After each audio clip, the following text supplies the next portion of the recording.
the August 2025 meeting of the Lafayette Common Council. Please stand for the Pledge of Allegiance.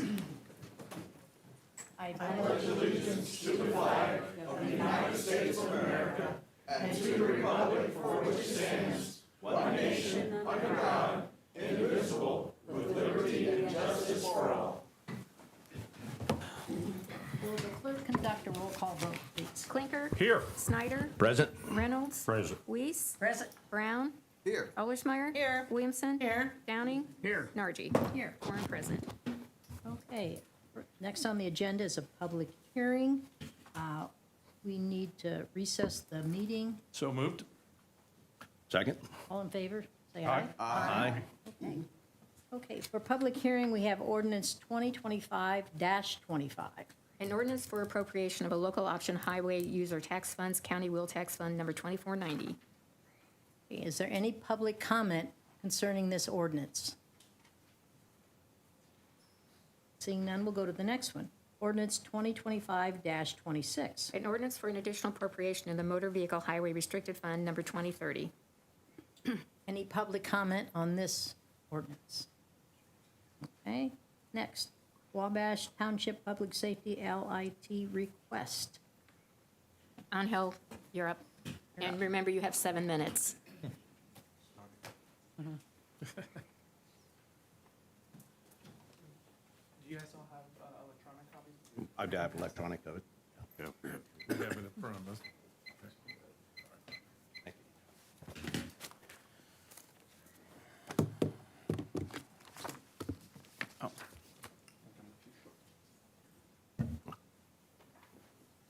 Short. Oops, sorry. I think there's enough features.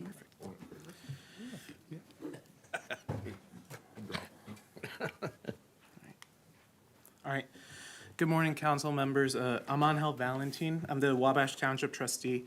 Thank you for the opportunity to present our request for a distribution from the Public Safety Lit for Wabash Township Fire Department. So we're gonna go through and I'm gonna try to keep it really short. If you guys have questions, if you can ask them at the end, because I reduced the meat and potatoes of the presentation to try to stick as close to the 7 minutes that you guys indicated. So this is our third year that we're requesting funds from the Public Safety Lit. In 2023, we requested, and in 2024, we requested $250,000. Those requests were not moved on by the Lit Council. But our biggest priorities are the radio upgrades, which we are needing to do because it's state mandated upgrades, as well as an air pack system replacement, which is coming up this year. So here's just a quick overview of the Public Safety Lit. In 2019, you guys adopted a rate of 0.18 along with the other two main council members for the Lit, which is West Lafayette and the Tippecanoe County Council. And that's just a process for how any requests that townships or fire districts or territories make, you guys have until September 1st or before September 1st to approve an adoption of any of that. So I know that it's not the process you guys created, that's just the state legislature process. Here's just a quick overview of the distributions, which you guys can review. Right now, it provides about $11.5 million all in all, when you take into account the Public Safety Lit and the supplemental. And here's the cash balances and information. So at the end of 2025, all units are gonna have at least a year's worth of this Public Safety Lit in reserve.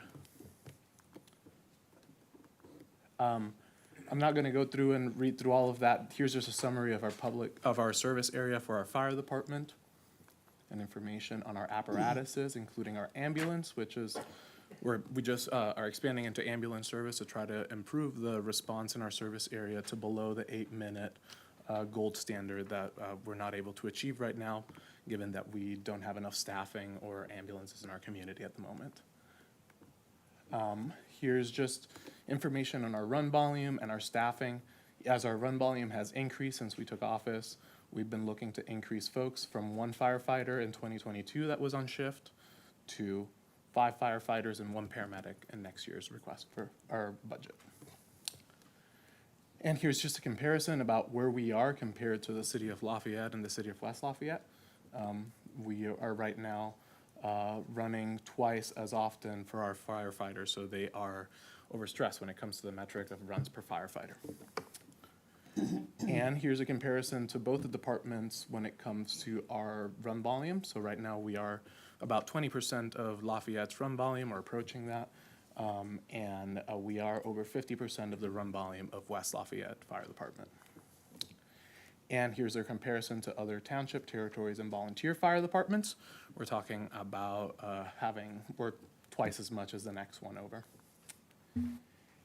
And so just a little bit of growth that we've been experiencing. So here's some information that highlights why we're coming and why we're trying to use this mechanism that the state allows us to apply for. So in 2011 to 2020, we had just about 20% population growth from that time until 2020. We are expected to see about 55% population growth from 2020 until the early 2030s. And that'll put us at over 32,000 residents. In this map here, and I know it's a little bit hard to see, you can see the areas that are not at all developed. Right now we have about 4,000 units that are not at all developed or have residents in them. So we know that of that 12,000-ish population growth that we're expecting to see, about 10,000 of those residents are not yet here. And so the total number of units that we are looking to, that are getting added to our service area, are about 4,800. Now, I do want to take a second to say that this is a really positive development for our communities. As Greater Lafayette has seen increased economic development, we have been struggling with housing needs, right? And so in our service area, this is helping alleviate our whole community's need for housing at the moment. And so that's the estimated increase in population. What that means for us, however, is that we have to be... No, you're all good. I'm used to it with our fire department. It happens. It's all good. So what that means for us is that we have to increase staffing, stations, and equipment. So I told you a little bit about the staffing increase. I'm going to focus on just a brief run-through, again, with the short time frame, of building apparatuses and equipment. In the next couple of years, the biggest thing that we are looking to do is do a new station on the northern side of our township. That's where we're experiencing the highest level of growth. And that'll allow us to improve our distribution of run volume, et cetera, allow for faster response times. For us, that also means that we have to keep up with our apparatus replacement schedule, given that we need to be able to keep up our apparatuses so that they can staff the eventual second station on the north side. And when it comes to the public safety lit request, our biggest priority has been the portable radios, mobile radios, the air packs. We also have some small equipment and turnout gear that you can review here, including some medical equipment that's really important. Now, I'm not going to bore you with SB1 impact. I know that you guys are all aware of it. For us, we are seeing a 6 to 10% reduction in property tax funding. That's a really critical hit for us, especially because it also reduces capital outlay funding. And unlike the cities, we don't have access to EDIT funding, economic development income tax, or public safety lit. Now, we are able to apply for public safety lit, and this would allow us to be able to, like everybody else, public safety lit has allowed folks to get closer to caught up. And I think that being able to do this allows us to continue to be a critical public safety agency in our community. So we want to be able to highlight what that looks like and highlight the fact that we don't have access to the same tools as everybody else. So this is why we're taking this track, because it's a necessary piece for us to be able to get closer to where we need to be and be able to provide services to our residents, which are working in Lafayette, working in West Lafayette as well. So just a quick summary. I tried to keep it, again, really short, so I apologize if I ran through it. We have a fast population growth of over 55%. We have necessary capital expenditures to address that growth. We're also going to be impacted by SB1. And we also recognize that our residents haven't been able to have been paying into public safety tax, over 10% of the revenues, about $5.8 million. And our fire protection has not seen any benefit from it.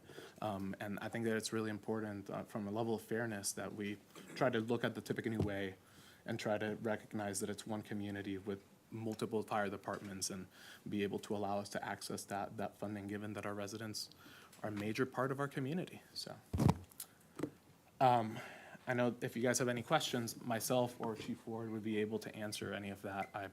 Again, I know that I went through it really quickly, so. You did good. You're fine.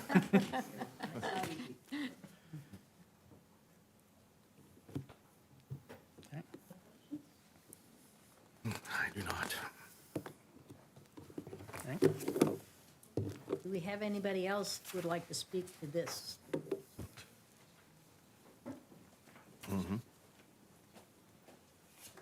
Good evening, David Tate. I live at 2025 Old Oak Drive, and I'm currently on the Wabash Township Board. Let me give you a few facts. Fact, Wabash Township, the unincorporated area, along with the rest of the municipalities, pay a 0.18% tax. Fact, by the Indiana statutes, these funds are available only to municipality and not to the unincorporated areas, even though we pay into that. Fact, the LIT provides 11.5 approximately million annually to these municipalities with expected balance this fiscal year of 16 million. And that's a fact. Fact, since 2019, approximately 58.6 million has been distributed, while that going to the unincorporated area has been zero. Fact, Wabash Township Fire Department service area has seen a 20% growth in the area it serves. And we cannot anticipate what that area is now with a massive amount of homes and industries going in. It's hard to predict that, but it's going to be a massive endeavor, and we're worried about being able to cover that with the resources we currently have. We have a 50% growth area. Our run volume compared to the other municipalities runs anywhere between 18 times and 2% of the run volume, and that's experienced by the professional group of Wabash Township Fire Department. We have no idea what this increase is going to do as these homes and industries expand, and I want to press this point that we've received zero of the funds that we've requested for, even though there is adequate funds to supply those funds that we've asked. At the last meeting, when our trustee presented this, it was suggested that a committee be formed to look at this. We don't need another committee to look at the facts presented that's been presented. All it's going to do is delay something we know we need. Let me give you an analogy. If this were a school bus, and the kids on the school bus are your children in the unincorporated area, and you've paid tax into that school district, it's going to keep those school buses in maintenance. And let's say the brakes start to go out, and you've asked for funds to keep that school bus safe for your children. And you say, well, we've got the funds, but let's hold off on this. How would you deal with this? And that's what we're faced with. Whether you call it a fire department or school bus, it's public safety. Now, let me give you a story here.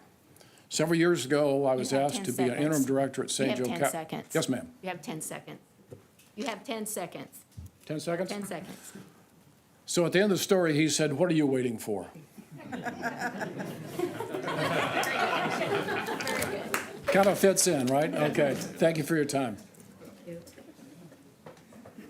Anybody else from the public would like to speak to this?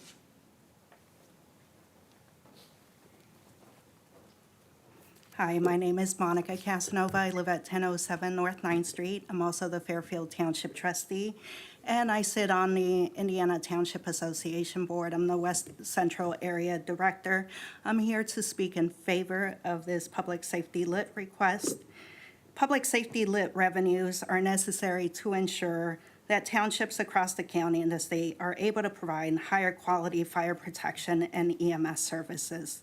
The fact that no township in the state has received funding through this process as of this year demonstrates that the process was built in a broken manner by the state legislature, as it encourages units to consider only their own revenues without looking at public safety across the community as a whole.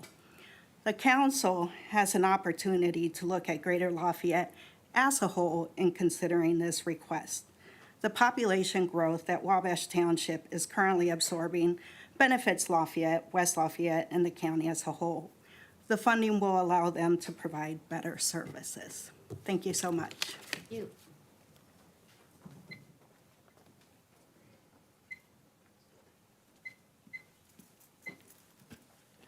Good evening. Nathan McBurnett, 802 North 9th Street. I'm here to talk about two topics, if that wasn't obvious.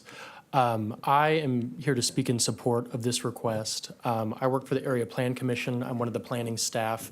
And everybody in my office, and probably you all as well, know that we have two major expansion areas in this county.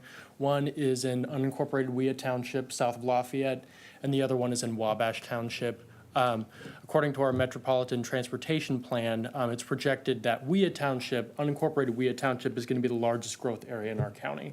Wabash Township is second to Wea Township. However, in the short term, it's without question that Wabash Township will experience the most growth. Right now, my office has approved. There have been over 2,000 units that have come through on planned developments, major subdivisions, et cetera, within Wabash Township.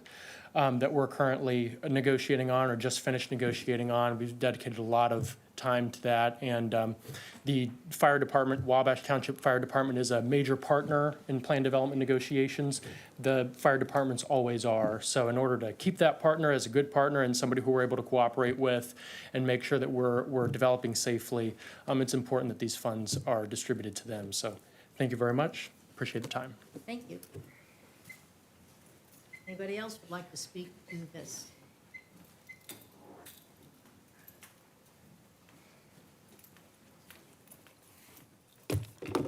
Good evening. My name's Ed Ward, 3333 Gushwa Drive. I'm the fire chief of the Wabash Township Fire Department. I'll save some of this because many of the other folks here have covered some of it. But for the record, I too agree with what maybe some of you guys have thought. What is Wabash Township doing at a Lafayette City Council meeting asking us for money for? I agree. It's a very asinine process, but it is what it is, right? We have to ask because this is how the process plays out. There's no question at all about the growth that the guys have talked about. But since 2019, I'm going to reiterate some numbers that you've heard already. $58.6 million has been collected from residents of Tippecanoe County under the guise of a public safety tax to cover police, fire, EMS, jail, court services, and the like. Of that $58.6 million, roughly $5.8 million has been collected from residents of the unincorporated Wabash Township area, which is our service area. For the last 3 years, we've requested a sliver of the $11.5 million collected each year to help offset the cost of new and updated equipment. And each year we get a good luck or maybe next year. While $16.1 million will end up being held at the end of this year in bank accounts not allocated. I'm not here to beg you for money. I'm here to ask for a suggestion. And that suggestion is when the residents of Wabash Township need more and we have to raise taxes, and their question is, what about all that public safety tax money that's already being collected from my paycheck? Where's that money going? I don't know what answer I'm supposed to give, and I'm hopeful somebody can give something other than go talk to the cities and go talk to the county because they won't let us have any. So if somebody's got a suggestion, I'll take that. Thank you guys very much for your time. Thank you.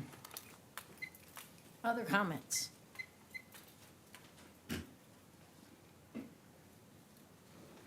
Anybody else comment? Yep.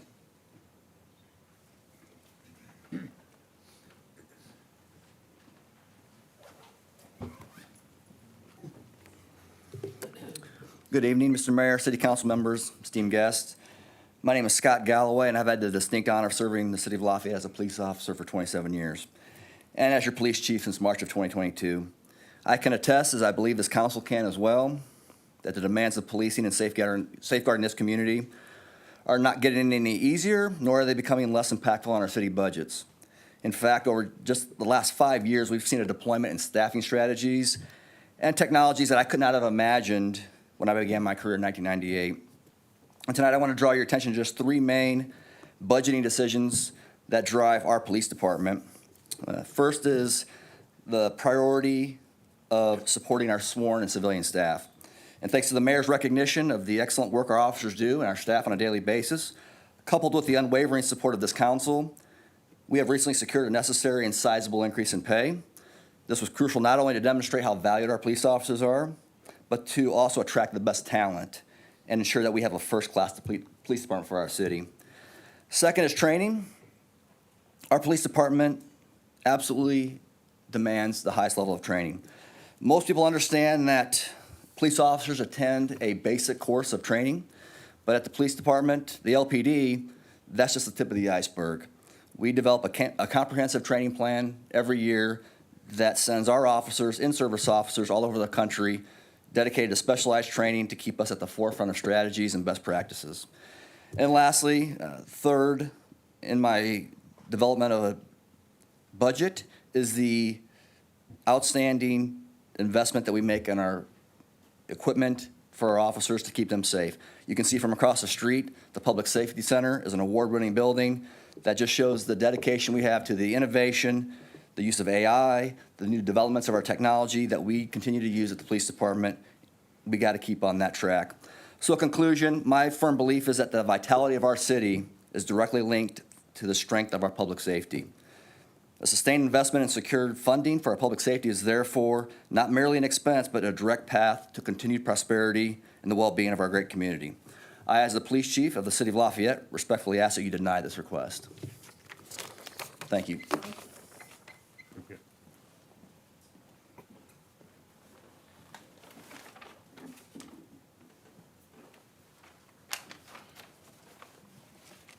Rural Speakman, 923 South 22nd Street, Lafayette, Indiana. Well, that last little thing there, being a first-class firefighter, a second-class instructor, I came to this state in '76. Let me tell you, if it's a fireman or a policeman, I'll take a policeman any day. If it's a fireman, or if it's a nurse or a policeman, I'll take a nurse any day. So you know where that puts a policeman? Number 3, I say give them all the money you can get. The firemen are very, very important. They're more important than the policemen.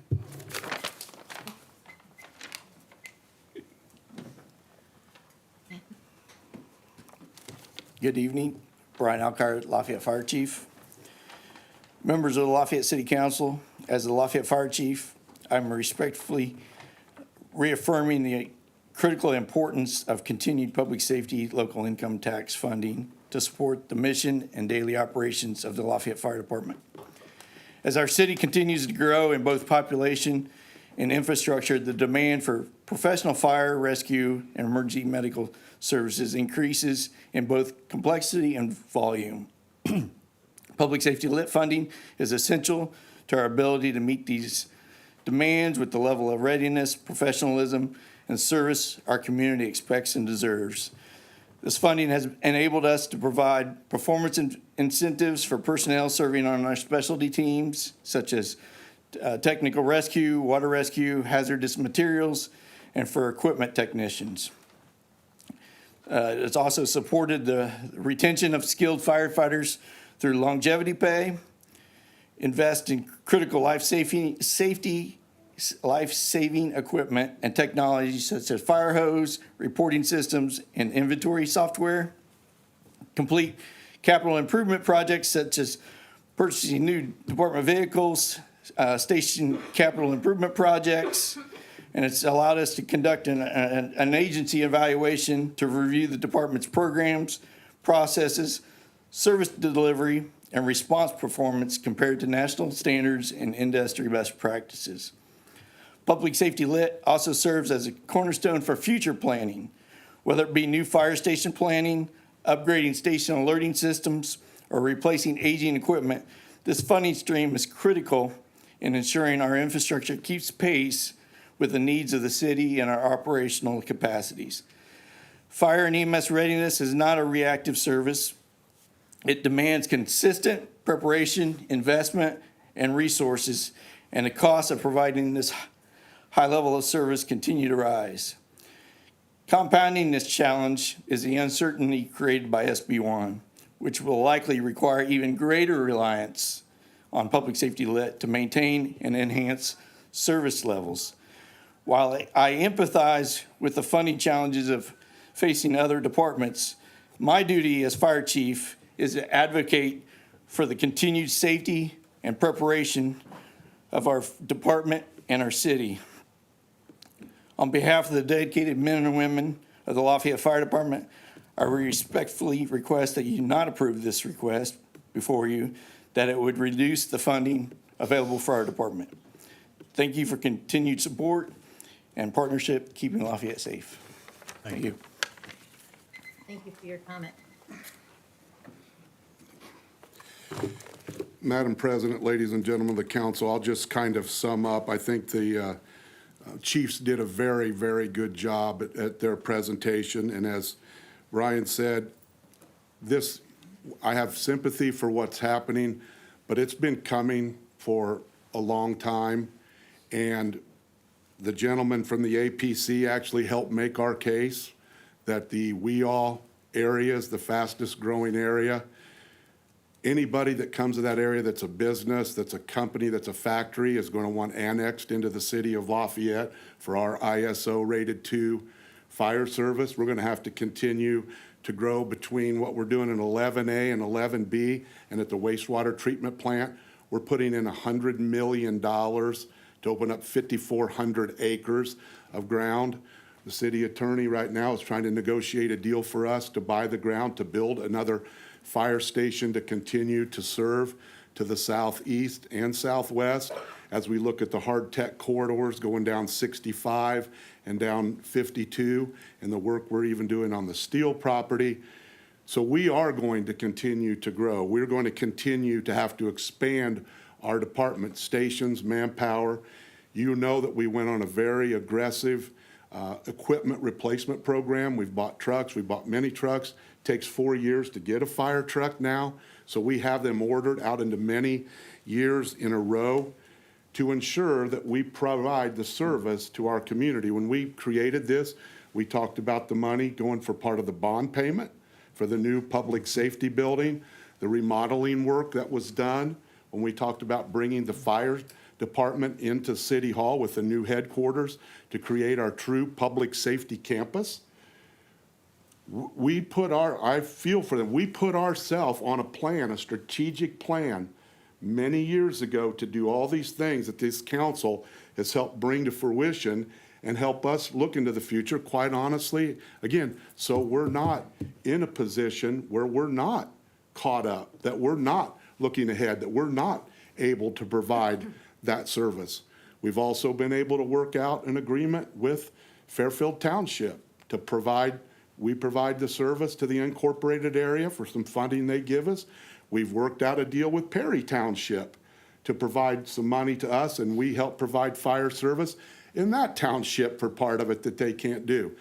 I've brought it up. I guess there's obstacles why Wabash Township and the city of West Lafayette or some other townships cannot work something like that out like we've been able to do. And I guess there is barriers to that. But the reality is we put a strategic plan together, water, sewer, police, fire, annexation, roads to be able to do what we're doing, and we're on pace and we're on track to do that. And I will say that it is,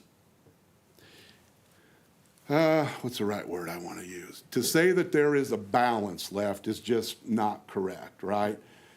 There's fire trucks on order. We have to build another fire station. We're planning. There's a balance for a reason because we're planning and we know what we're going to need to do in the future. So to say that there is a balance and we're not using the money, we're simply planning for the future and making sure we have the funds to do all the things that we do. So I would respectfully request that this request does not move any further.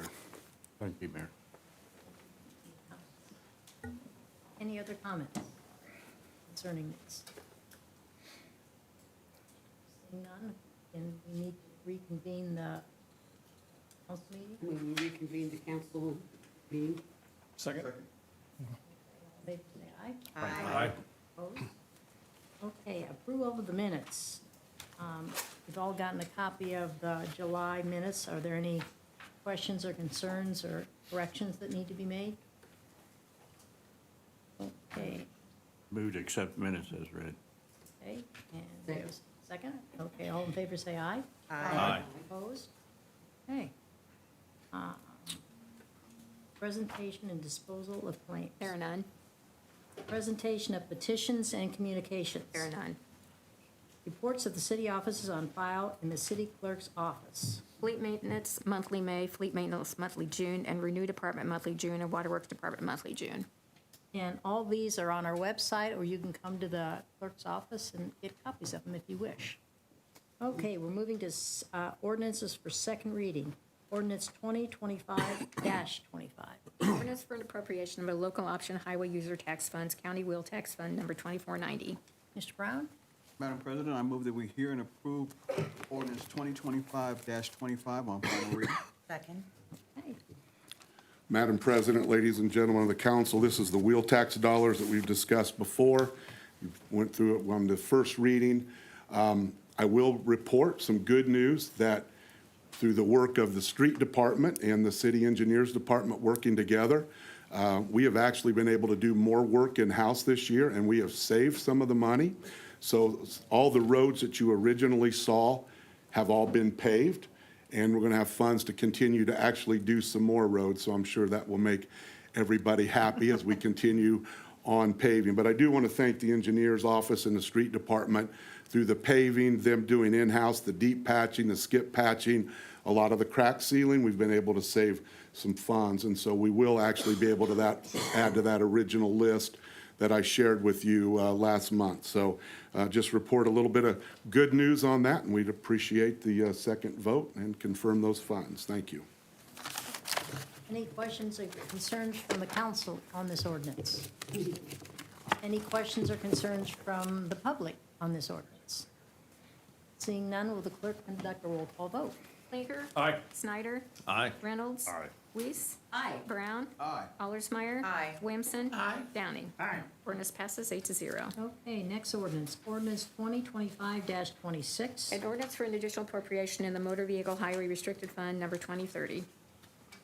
I move we hear ordinance 2025-26 on final reading. Second. Good evening, ladies and gentlemen of council. I'm Jeremy Deal, City Controller. This request is for the appropriation of $1 million from the city's Motor Vehicle Highway Restricted Fund. The restricted fund is a sub-fund of Motor Vehicle Highway and is restricted to its use, and those uses need to be construction, reconstruction, or preservation of our city's roads. The intended use this year was to do some full-depth patching at sections of Logan Avenue, 9th Street, 18th Street, and South Street, as well as some topical treatments, including Rejuve Tech and some microsurfacing in selected areas. These projects are directed by the mayor with advice from the city engineer, and I think we're underway on those. The fund itself began the year this year with over $1 million in cash balance. We expect another $1.4 million to be received this year, so there's adequate resources to support the appropriation. I respectfully request your approval. Thank you. Are there any questions from the council concerning this ordinance? Any question from the public concerning this ordinance? Seeing none, will the clerk conduct a roll call vote on ordinance 2025-26? Blinker. Aye. Snyder. Aye. Reynolds. Aye. Weiss. Brown. Allersmeyer. Aye. Williamson. Aye. Downing. Aye. Ordinance passes 8-0. Okay, next we're going to ordinances for first reading. Ordinance 2025-27. An ordinance to amend the zoning ordinance of Tippecanoe County, Indiana, to rezone certain real estate from R1B to R1T, 2414 Butler Street. Anders Tantano, petitioner. Okay, Mr. Blinker? Move we hear ordinance 2025-27 on first reading. Second. Okay, and Mr. Snyder, you have something to talk about? Thank you, ma'am. Before we get too carried away with ordinance 2020-27, it appears there's a disconnect between some of the community members and the actual developer, so I would like to propose a neighborhood meeting to be set up at a later time. I've had conversations with the developer already to kind of get some clarity so we can get in front of some of the neighborhood so everybody can feel a little bit warm and fuzzy about that particular project. I know we just made a motion and a second to approve this particular ordinance, but I would like to make a motion to table this until our next September 1st meeting. And I don't know how that supersedes. Council will have to. Yep, Okay. that'll supersede. And I second. I second that. Motion and second to put off till September 1st. Till September. That's acceptable. Need a roll call vote? And this is, again, this is one where we only get 90 days, or? It is, and we're fine with the certification date. I did check that before determining if it could be tabled.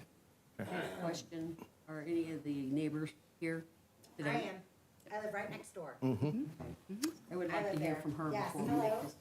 I recognize those that came and saw me. And the developer is actually here as well, so I would like to entertain him after we have this conversation and vote to come up and talk about the project, just a small amount, before we establish the dates. Is Andrew in? Andrew, come on up.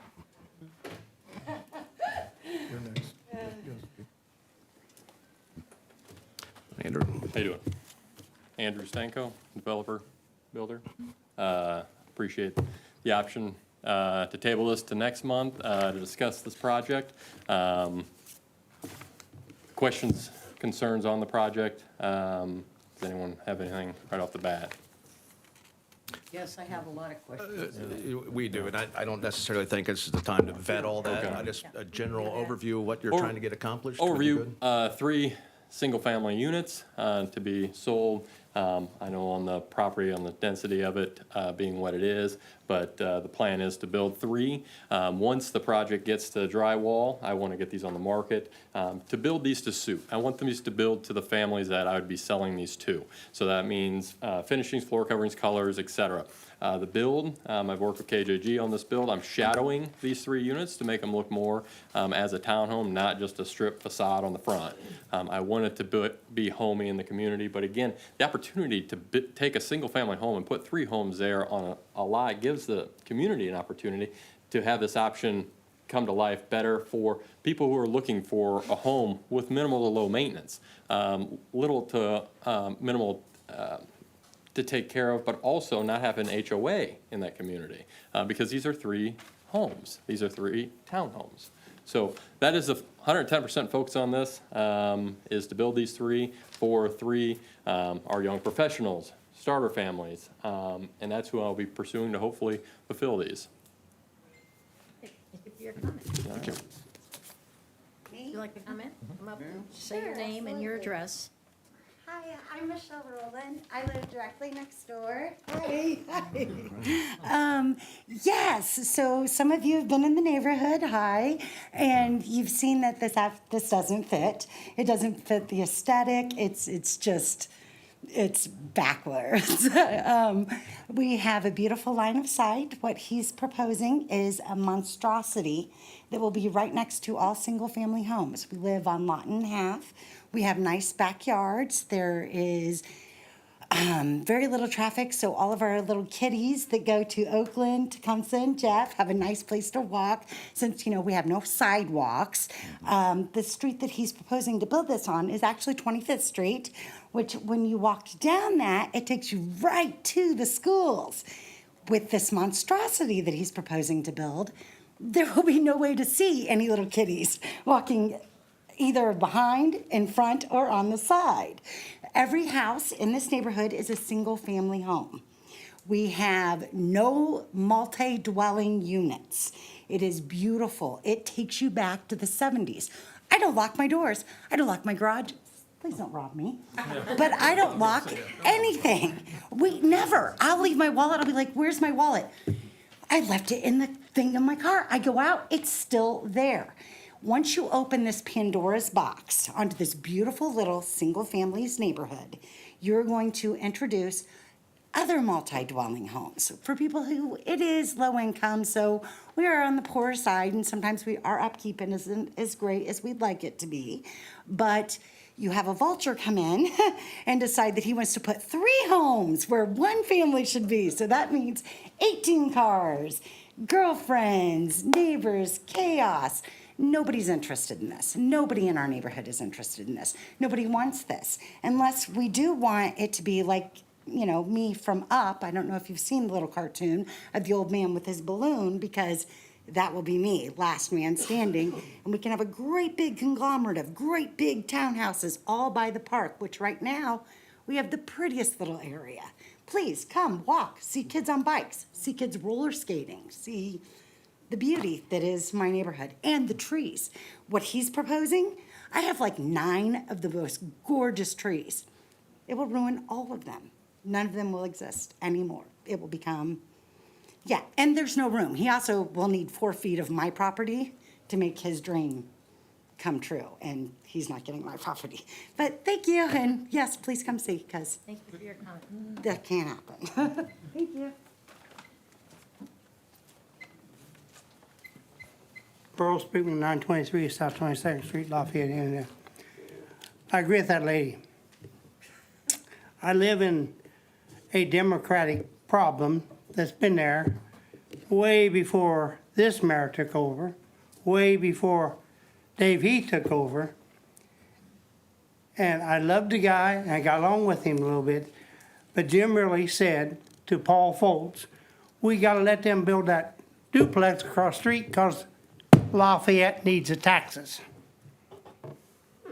Now, do I see dollar bills in people's eyes? My lot at 923 South 22nd Street is every bit as big as that lot.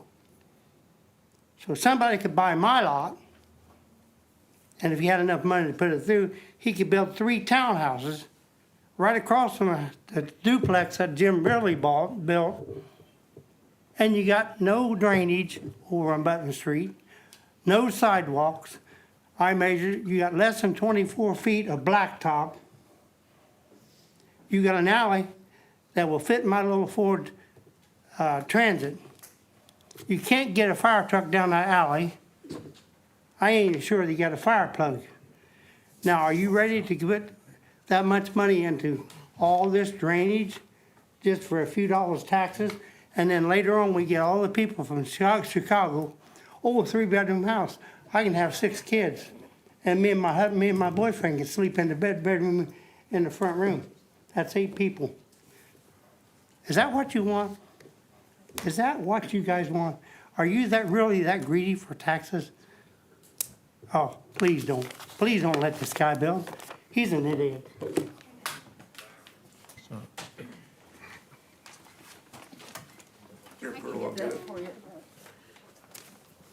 Hi, I'm Lynn Nelson. I'm the South Oakland neighborhood lead for next door. I live at 1308 South 24th Street, and it is a single-family neighborhood. And I don't feel that a 3-unit townhome is appropriate for our neighborhood at all. It would detract from the character of the neighborhood.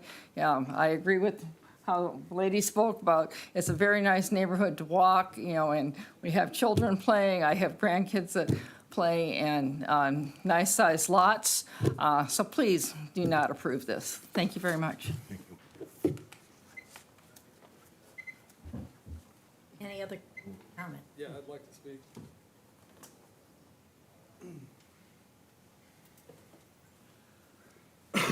Good evening, everyone. My name is Fred Koning. I also live at 2412 Butler, which is directly next door to the lot where this proposed building is supposed to go. And obviously, I am also not in favor of rezoning this property. And for many reasons, not the least of which, as has been said, is the character of our neighborhood. This is not a mixed dwelling neighborhood. This is exclusively single-family homes. That's what it was designed to be. And I would also have to point out that I don't think the developer has done his homework very well, because if you look at his floor plan, his proposed floor plan, the width of the building exceeds the width of the property itself. So I don't think very good planning has gone into this. And I would have to also mention the safety factor, the way that the proposed layout of the property has got the building is all the way in the front. So it's going to go all the way from property line to property line and be all the way up on the street. And it's going to destroy the line of sight. Coming out of the 25th Street onto Butler Street. It's going to make it a dangerous intersection. And I hate to see what's going to happen to all those cars when people, I know that he's got proposed 20-foot garages in the back, and I don't know, yes, you can fit 2 cars in a 20-foot wide garage, but you can't open the doors. So I would, were this to go ahead, I could see maybe 1 car being parked in there and the rest of them are gonna go on the street. And there's only room for 2 cars in the front of this property on the street. And the other 2 sides are alleys, and there's no parking there. But anyway, we are opposed to this. I think it's a safety issue, but it's also gonna destroy the character of our neighborhood. We would all love to see someone develop this property. It's had a derelict house on it for far too long, but we would like to see, someone put a single-family home there, just like everybody else in the neighborhood, as it was intended to be. Thank you. Thank you for your comment. Any other comments concerning this? So we've moved to have it tabled. Yeah. In a second. In a second. I think Eileen has. May I ask a question of Councilman Snyder? What do you believe will, this is the second time now we'll be tabling this. What do you believe can be achieved by doing this? Do you think that there's some kind of a working thing that can happen? I hope so, yeah, and I do, and I think a lot of it's just an educational piece. I mean, a lot of the people are talking about single-family homes. These townhouses are single-family homes. No, they aren't. So a lot of it is an educational piece, and that's why we'd like to have a neighborhood meeting. Please respect everybody's time.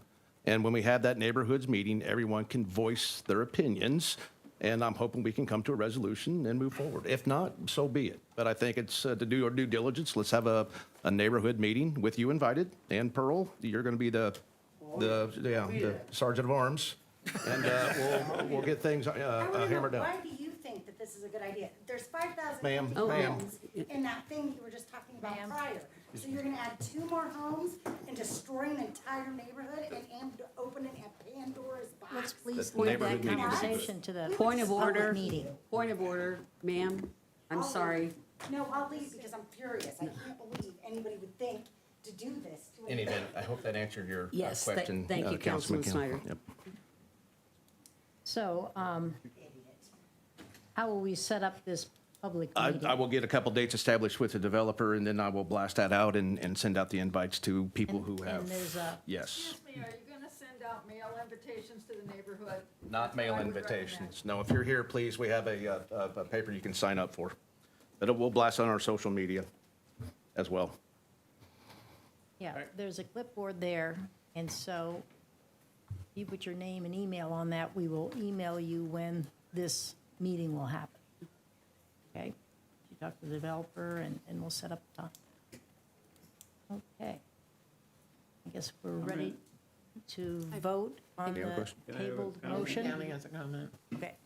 I would like to see the neighborhood have the meeting, but it should be at a convenience for the neighborhood, not the builder. Absolutely. I'm thinking Columbia Park, somewhere in that vicinity. Bob, I'll rely heavy on you because that is your district. So, yeah, you'll be part of that conversation.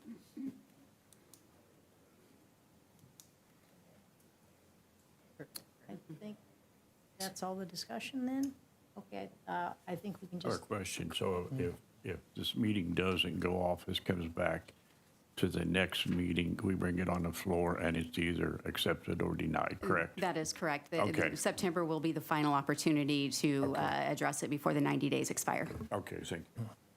okay, I think we just need a voice vote on this tabled motion. All in favor, say aye. Aye. Opposed? No. Okay. That one- Okay, next is ordinance 2025-29. An ordinance to amend the zoning ordinance of Tippecanoe County, Indiana to rezone certain real estate from GB to R1U, 926 North 19th Street, petitioner Robert E. Johnson. Okay, Mr. Blinker?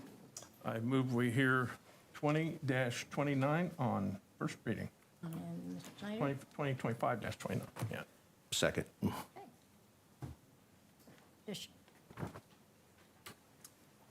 Hi, my name is Robert Johnson Jr.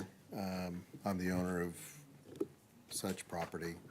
I'm just asking or requesting you guys approve this. I'm trying to sell the home. It's been renovated. I don't know why they zoned this general business in 1968. I've talked to the neighbors. There's never been a business at this address. It's very hard to get a loan on a house that's non-conformant in general business especially. This is a home that's 958 square feet, so it actually meets a lot of qualifications in the price line for a first-time home buyer. That's the whole reason of getting the house rezoned. We do have a buyer. We're just trying to get it complete with the banks so they'll loan against it. So I ask for your approval. Okay, any questions from the council? Madam President, basically, area plan, this is another cleanup. And again, this happens, we know a lot, people can't sell it because it was zoned something, like you said, 1968 and so it was unanimously agreed on to accept. So actually what happened, my father bought it in 1997. In 1998, they had an ordinance come out from the city saying that it would make it non-compliant. Yeah, non-compliant. So 30 years later, after he passed, that's trying to clean up what the city did. So Mine's dead. that's all I ask. Thank you. Thank you.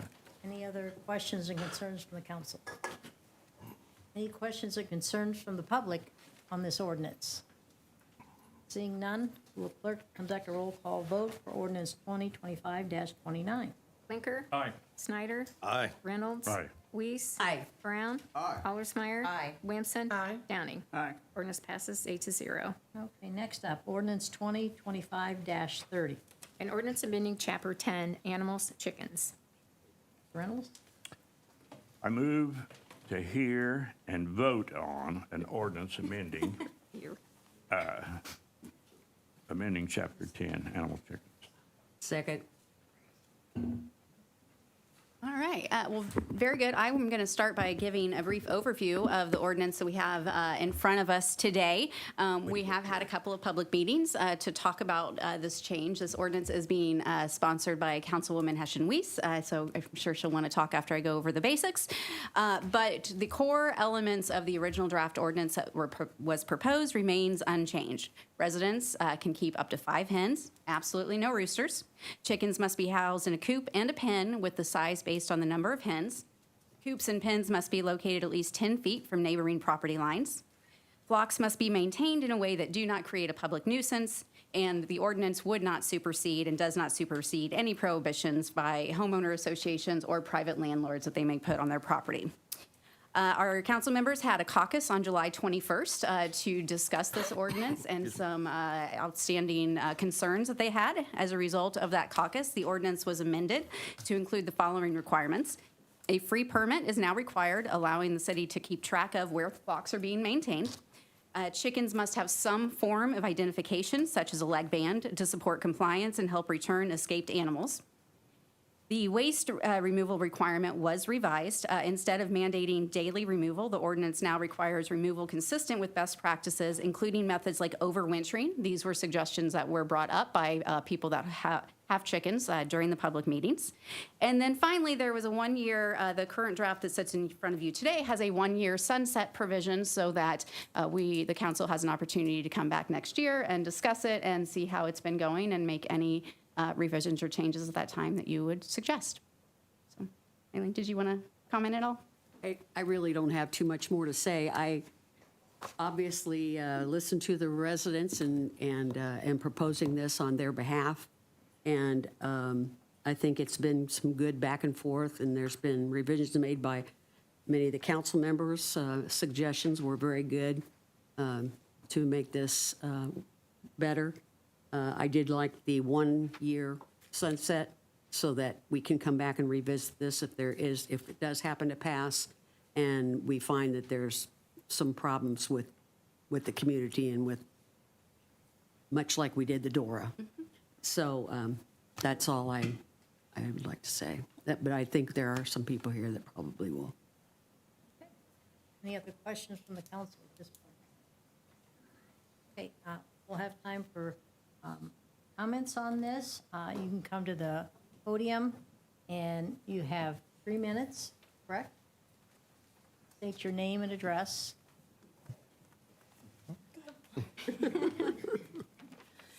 Christine Poquette, 2301 Bennett Road. Ladies and gentlemen of the City Council, I want to thank you for the consideration of the modification of the hen ordinance. It has been a pleasure to work with you. Also, thank you for the possible opportunity for the sunset. On behalf of myself and many citizens, we are grateful and excited at the chance to raise our own hens. Thank you again. Thank you. Other comments? Good evening. I'm Stephanie Hangy. I live at 1021 Highland Avenue. I'm here tonight as a lifelong resident of Lafayette area, and I'm here to respectfully request you vote no to the proposed chicken ordinance. I've lived in Highland Park for 25 years. I was not aware of the earlier survey from this summer or future or previous opportunity to speak publicly about it. Had I known, I'd share my comments sooner. Highland Park was founded by the Highland Park Land Company with a vision of elegant avenues, beautiful cement sidewalks, perfect drainage, a healthy place to live, no noise, no dust, no alleys, which is kind of funny, actually. But it was the most desirable location in the city when it was developed. And while most of that has changed over the years, what's remained constant is the substantial investment that residents make in maintaining historic homes, preserving the charm and the desirability of the neighborhood. The majority of the lots in Highland Park are not large enough to accommodate a chicken coop or a pen in the backyard while still complying with the proposed setback requirements, if I understand them correctly. Placing these structures in front yards or side yards would be a detriment to the neighborhood's historic aesthetic and property values. While some Highland Park residents have previously kept chickens despite current restrictions, it's led to safety and nuisance concerns, most notably a house fire earlier this year in our neighborhood caused by a hidden chicken coop with a heating element. Given the small lot sizes in our neighborhood, it's easy to conceal a chicken coop from behind a fence, raising serious concerns about compliance and enforcement. As of 2 weeks ago, I still hear the chickens in my neighborhood. I can't tell where they're coming. It's over on the street, across the street from me. I can't tell whose house it is. I can't call animal control to tell them about chickens that I can't tell you where it is. Moreover, adding chickens to an already tight urban space increases the potential for conflict between neighbors, and we just don't need reasons to be in frustration with each other. We're already dealing in my neighborhood with issues such as incessant dog barking, unleashed pets, uncollected pet waste, trash cans at the curb for lingering days before trash collection, despite already existing ordinances that should be enforced. Adding another layer of potential tension is not in the best interest of neighborhood harmony. I also want to point out that the lack of vocal opposition should not be interpreted as support, as the citizens of Lafayette look to our city leaders to make the decision on what would be best for Lafayette today and in the future. And for those reasons, I ask that you consider voting no on the chicken ordinance. Lafayette is a great place to live, work, and raise a family, and I thank you for your time and for representing our community. Thank you.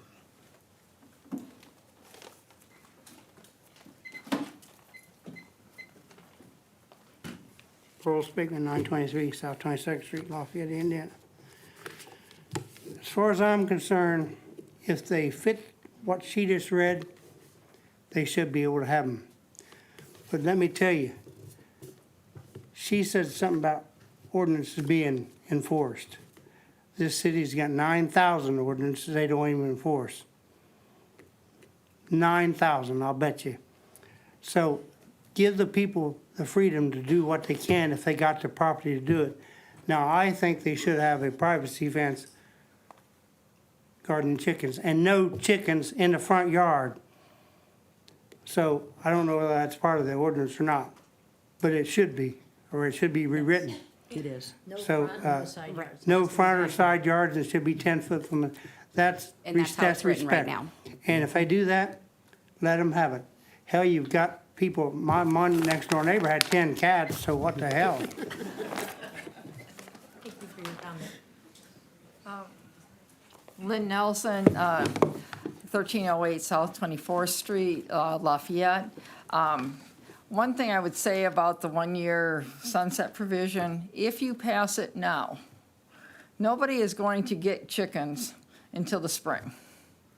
So they will have had the chickens for about 6 months when the sunset would end, okay?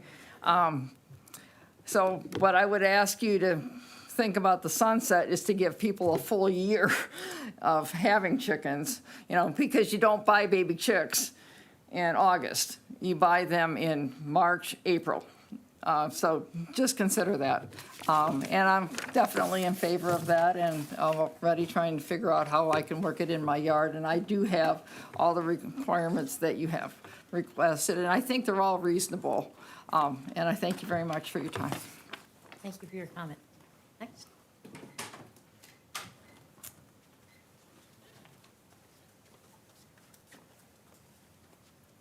My name is Bernie Kroll, 223 Stonebreaker Court in Ashton Woods. First of all, this has been kind of pushed as a personal freedom issue, and I look at it as a personal safety issue for those who do not wish to participate. There's been mention of other towns in Indiana that have an ordinance similar to this. I don't live in those towns. I live in Lafayette. And the one town on this list, Carmel, I cannot fathom how Carmel would have a chicken ordinance, knowing what we know about Carmel. Negative effects on property values. If I live in a neighborhood that does not have a HOA or some other restrictions, I have a house that's for sale, very good chance that as soon as the potential buyer looks at the chicken coops in my neighbor's yard, that they'll go to the other subdivision. 400 was the number of animal control complaints in Lafayette in June. How will that increase when you get 200 or 300 chicken coops involved with that also? Having a permit that does not charge a fee is ridiculous. It gives the ordinance no teeth. And then I heard this phrase, backyard butchery. I can see that going over pretty badly in neighborhoods. Little Susie across the fence is not going to understand why the chicken's getting butchered in the backyard. The ordinance already mentioned something about rodent control. We don't need mice and rats involved in our neighborhoods. Plus, coops will draw more wild predators such as hawks, foxes, coyotes, raccoons, and possums. The one speaker mentioned the fire that was started by a heat lamp in a chicken coop. And it's going to be extreme heat. It's going to create other problems. What about the excess eggs and unwanted chickens that aren't wanted any longer? Are they going to be sold or given away? And eggs are a very legislated item. They You need to wrap up now because you're 3 minutes. Okay, I'm sorry, That's okay. But retail stores have to have inspections on eggs. Who's going to inspect all of these chicken coops? And my final note would be, let's keep chickens in their place. Thank you for your comment. I want to drop these off. I don't have enough copies for everybody. Thank you. Can do that.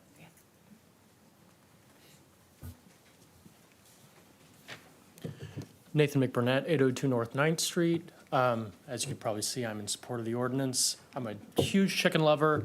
I live in an apartment, so this wouldn't apply to me, so I have no skin in the game. I'm just speaking on my love of chickens. I grew up with them. Some people had dogs, some people had cats. I had a rooster named Jebediah. I understand that roosters would not be allowed per this ordinance, but I still think that there are other considerations. Chickens, as I said, can be pets. They can be very affectionate pets. They can be very rewarding pets. And then also they can provide a food source through eggs for people who are having trouble buying those at the store. That's a serious consideration. I'm sure most, if not all of you, are homeowners and are maybe a little bit higher income than the renting population in town. But I think it's really important to consider the impact that it could have on people who may not have to buy eggs anymore because they have chickens or their neighbors have chickens. It's a really important consideration for your population. So thank you very much, Councilor Hession-Weiss, for working on this. I'm sure it took some time. And thank you to the legal staff, Jackie, and then also Kara. Thank you for drafting the ordinance. Appreciate it. Thank you for your comment.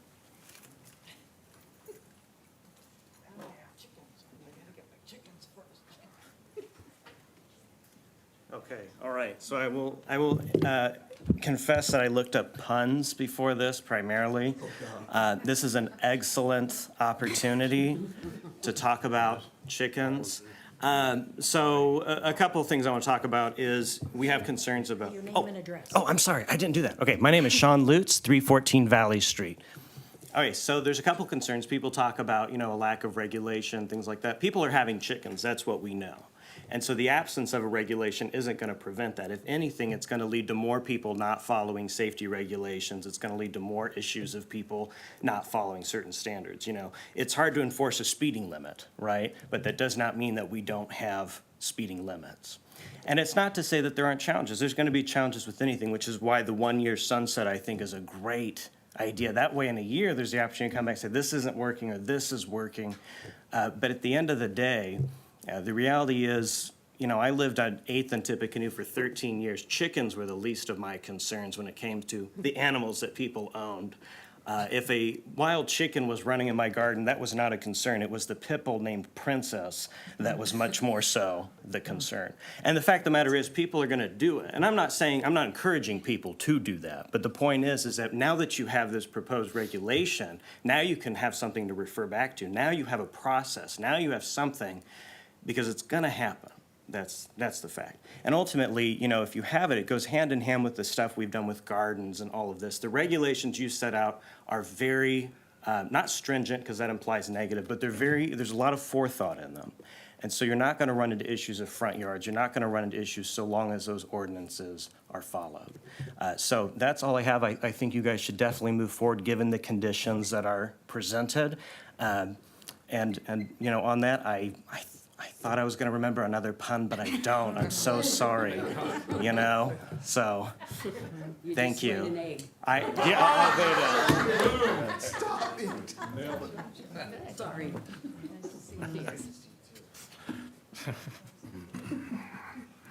Hello, my name is Sarah Goins. I'm the Chief Animal Control Officer for the City of Lafayette.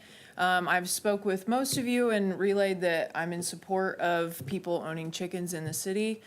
I'm going to echo a little bit what Sean said as far as, when there isn't an ordinance or a regulation for something, that's when things can go astray. If we have these things, it makes it easier for myself and my officers to do our jobs. We all take pride in what we do, and our main focus is the well-being of the animal. We take into consideration people's feelings, but at the end of the day, that's my job, is to protect that animal. Chickens will be no different. People aren't going to have enough chickens where they're going to be mass producing eggs and selling eggs. I don't think that should be a huge concern. It's no different than growing a tomato in your own backyard with whatever you choose to grow it with. But this will be something else that's complaint driven. Your neighbor isn't doing what they're supposed to, you call it in and report it. No different than any other issue that ordinances cover. But I just wanted to put that little piece out there, and obviously if anybody has any questions for me or anything like that, I'd be happy to do my best to answer them. Can you inform the audience, people call in with a complaint, what are the next steps from your office? Yeah, so they would, animal control works through the police department, so they would call into the non-emergency line. Animal control is option 6. And they would say, my neighbor has a chicken coop, I think they have a rooster, I can hear crowing. So we would go inspect the coop, make sure obviously that everything else on that, basically on the checklist, is being met, and then give the owner a very short time frame in which to get rid of that rooster. And then if they, refuse to do that or whatever, obviously that ordinance gives us the right to seize that animal if need be. But, coops not being cleaned properly, odors, loose chickens that aren't staying properly confined, all those things are what animal control would step in and handle. And then obviously with the permit system of the clerk's office having basically a list of the chickens in town. If somebody calls in from, I live on 12th Street, I don't exactly know where the chickens, like the noise is coming from or the odor, but this is where I live. We could obviously consult that list and say, oh yeah, there's somebody at 1214 North 12th Street that has chickens. That's where we'll start. And then we can move on from there and inspect yards and things like that. And you have the right to enter the property without an appointment. We do not do, unless, we have to have exigent circumstances to enter a property without a warrant or anything like that. So if we go and nobody's home, we'll leave a contact card. And sometimes we play phone tag with people a little bit, but I have officers that work in the evenings also, till 8 PM. And I would, a lot of times, like, we'll send the later officers because obviously people might still be at work during I the think day. sometimes with like incessant barking, sometimes people are like, it's been 3 days and nothing has happened. Well, we keep missing them. I think that's people's concern with the chickens. There's a rooster or whatever, and nothing's been done. And how many days is this going to drag out? I think there's a little bit of a misconception as far as things not getting done on our end. Unfortunately, I do not have 24/7 coverage for animal Right. control. I have it till 8 PM during the week and 6 PM during the weekend. Unless it's a major public safety issue, we will not be called out, and patrol units will not go. A lot of times, there's obviously more pressing things that need to be handled. But if people call in a problem one time and we go and speak to the owner, it is under our assumption that something's going to be corrected on the owner's behalf. If you never call it in again and the problem persists, how am I supposed to? I mean, I have 4 officers to cover So the you entire. encourage them to continue. 100%. I tell people that all the time. Barking, their neighbor's dog is loose every day. Their neighbor's kids take the dog for a walk, it defecates in their yard, and they don't pick it up.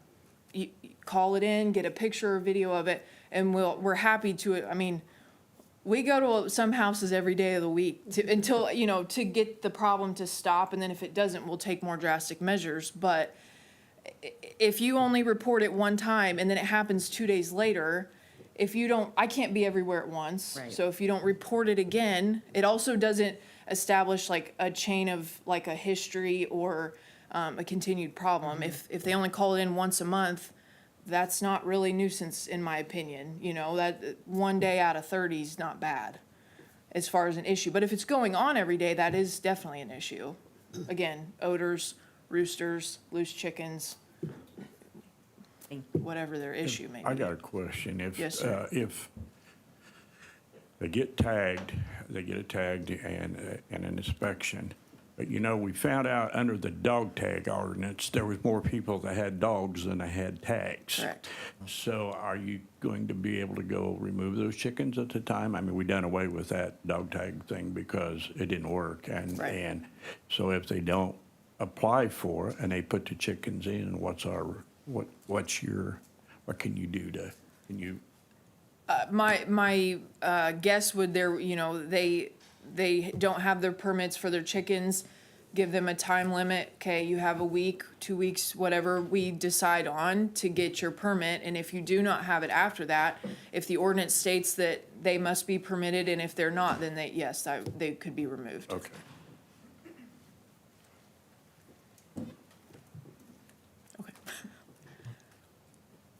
Any other questions? I think before you said that you have the personnel to be able to handle this. Yes, ma'am. Yes. Because that was gonna be my issue. How much is it gonna add to your workload? Obviously I can't predict the future. I think that we may have an influx of chickens when if this gets passed. I think we will have an influx of chickens. And then when people realize this is, again, a living being that they have to take care of every day, and, oh, well, we got them for the kids. And the thing I have to remind people all the time when they say that about the dog, the cat, the bearded dragon, whatever it is, your 6-year-old child is not responsible for this animal. You are. You are the one that will get the ticket. You are the one that will, you will have to face the consequences for it, not Billy. And so, there may be an influx of chickens. There's obviously going to be a lot of education that has to happen, I think. And then I think it'll kind of dwindle down to the people that truly want to have chickens for the right reasons. A couple fresh eggs, teach their children about life, things like that, I think the numbers will kind of roll back a little bit, and then, but I don't think as far as, I don't, call load, I don't think that will be an issue. I have one more question for you. Yes, sir. Too, is I noticed, I've heard several people speak and talk to that people that think they're gonna have chickens that live in HOAs that will not, so Right. HOA overrides that, and I don't think these people understand that, that's in your authority. Then are you going to be able to enforce the HOA, or is it the HOA that's gotta force it? So the HOA would enforce that. But who's gonna pick up the chickens? Well, it would be the owner, it would be the burden of the owner to rehome the chickens. I mean, I guess after the HOA's given notice, but I don't think that would fall on us to remove the chickens. I mean, it's, you know, some apartment complexes have breed restrictions. They don't allow huskies and pit bulls, German shepherds. That's not on animal control to remove that animal after the fact. That would be on the property manager, the landlord, whoever, to essentially give that owner an ultimatum, Or I turn them guess. loose and let you go and get them? Well, unfortunately, yes, that Okay. happens, but it happens with dogs, I cats. understand, I just question. Yeah, Thank you. yeah. Yes, sir. Comment, I see neighborhoods, I've always believed in good, solid neighborhoods. And it was mentioned, somebody calls in an odor, it takes a while to get there, all that, maybe a day or two, so forth. But, and then if the person has to call back in again, well, I guess what I see is neighbors not liking some neighbors. Right. Simply because of the hassle they have, like a barking dog, and then, you know, 2 days later, dog's still barking, but it creates a little resentment. And if we don't have that, we don't have any problems. I think our neighbors will get along a little better. And I just see it as a divider a little bit. Okay.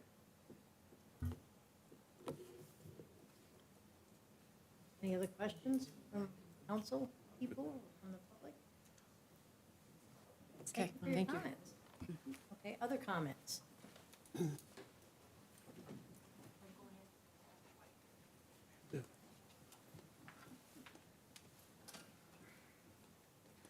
My name is Jen Stevens. I live at 1024 Highland Avenue, and I do have opposition to the chickens. I've actually lived next door to chickens when I moved into the neighborhood, and now I live catty corner from the other chickens. The chickens are very loud, and they're not roosters. They're chickens. They're loud. And I could give you the address if you want to know where they live, because I know right where they live. I know that they are not 10 feet. And you've called animal control about it? I have not called animal control about it. Because it's illegal right now. Yes, and I understand. Yes, I do understand that is the case. So I can call animal control tomorrow and let you know where the chickens live if you'd like to know where the chickens live. She's here tonight, just tell her. She's off duty. She's off duty. 2 more minutes. Or give them to me, I'll pick them. So I think my biggest concerns, honestly, are the first concern does have to do with noise, because they can be fairly loud, and if you haven't sat and listened to them, they are loud. The other is sanitation, and I will echo what Stephanie says. Animal control is great. When I call about the neighbor's barking dog who has been barking for an hour and a half and has not stopped, they come and they leave things, and they address that. I also question what kind of burden that puts on animal control, because as Stephanie said, we already have things that happen in neighborhoods that aren't getting addressed, that are already ordinances or things that people are supposed to do, and those aren't getting addressed. So this is yet another thing that needs to be addressed, that do we have the manpower to do that? My other concern is for rodents. I watch the coyotes walk between my house and my neighbor's house and walk into my front yard. So there is no one who regulates that, because I called to ask, mostly because I'm concerned about little dogs and little children in the neighborhood, that they are there. So we already know that they are present, and I think that brings increased, predators and pests into the neighborhood. And I do think that there could be some health safety. So I work in the food industry, and I'm a food distributor, and I buy meat. And so we all know that the avian influenza is a real thing. We have culled over millions of chickens at this point, but that spreads, and I don't know if everyone knows this, but AI, avian influenza, can spread to domestic pets, so indoor and outdoor cats and dogs. So I thank you for your consideration on this, and yes, thank you. Thank you for your comment. Other comments?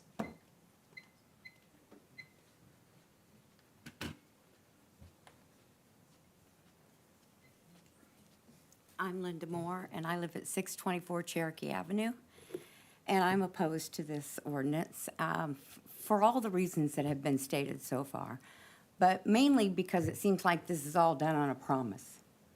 There's an ordinance, but anyone who has chickens aren't being watched and how they're controlling them, where they're building those things. It's left up to the neighbors or people around to report them if they're not doing it correct.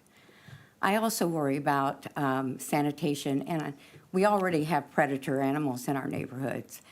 Highland Park for one, but the neighborhoods that surround us definitely have predatory animals, and I fight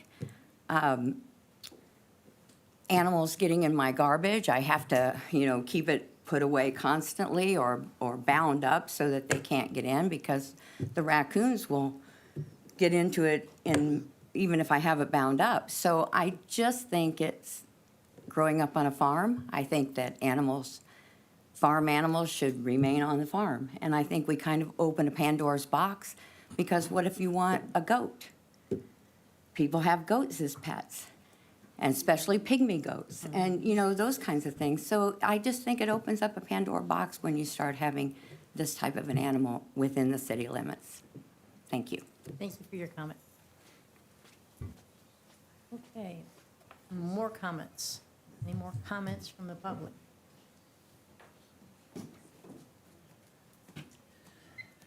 Christine Poquet, 2301 Bennett Road.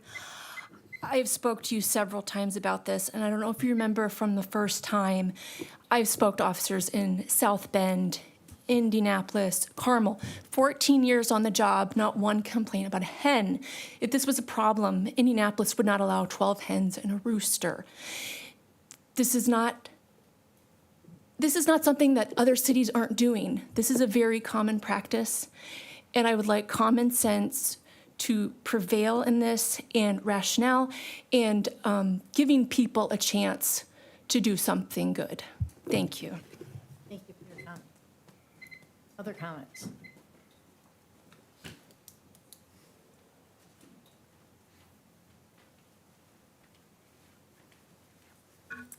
Hi, I'm Stephanie Joyce. I live at 836 Shawnee Avenue, and I do not want chickens in my neighborhood.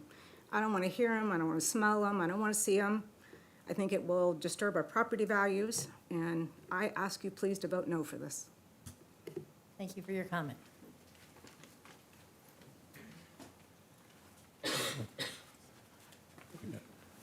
Lynn Nelson, 1308 South 28th Street, or 24th Street, sorry, Lafayette. If somebody doesn't house their chickens properly, they're not going to have chickens. The raccoons, the coons, whatever, are going to get them. I've seen turkey vultures, I've seen deer in front of my house. There are all sorts of wildlife within this city. There's a herd of deer that's behind the Grace United Methodist Church and in Murdoch Park. There's a herd of deer on on Valley Street, because we used to have a buck that would come into the backyard when we lived on Valley Street. So chickens aren't going to bring stuff that's already there. It's just, and again, if you don't house your chickens correctly and protect them, they're not going to survive. Raccoons are going to get in, a possum's going to get in and take them, and then the chicken problem will be resolved because the owner hasn't taken good enough care of them. Thank you very much. Thank you. Other comments? I have a question. When the city did the survey, online survey, what were the results from that?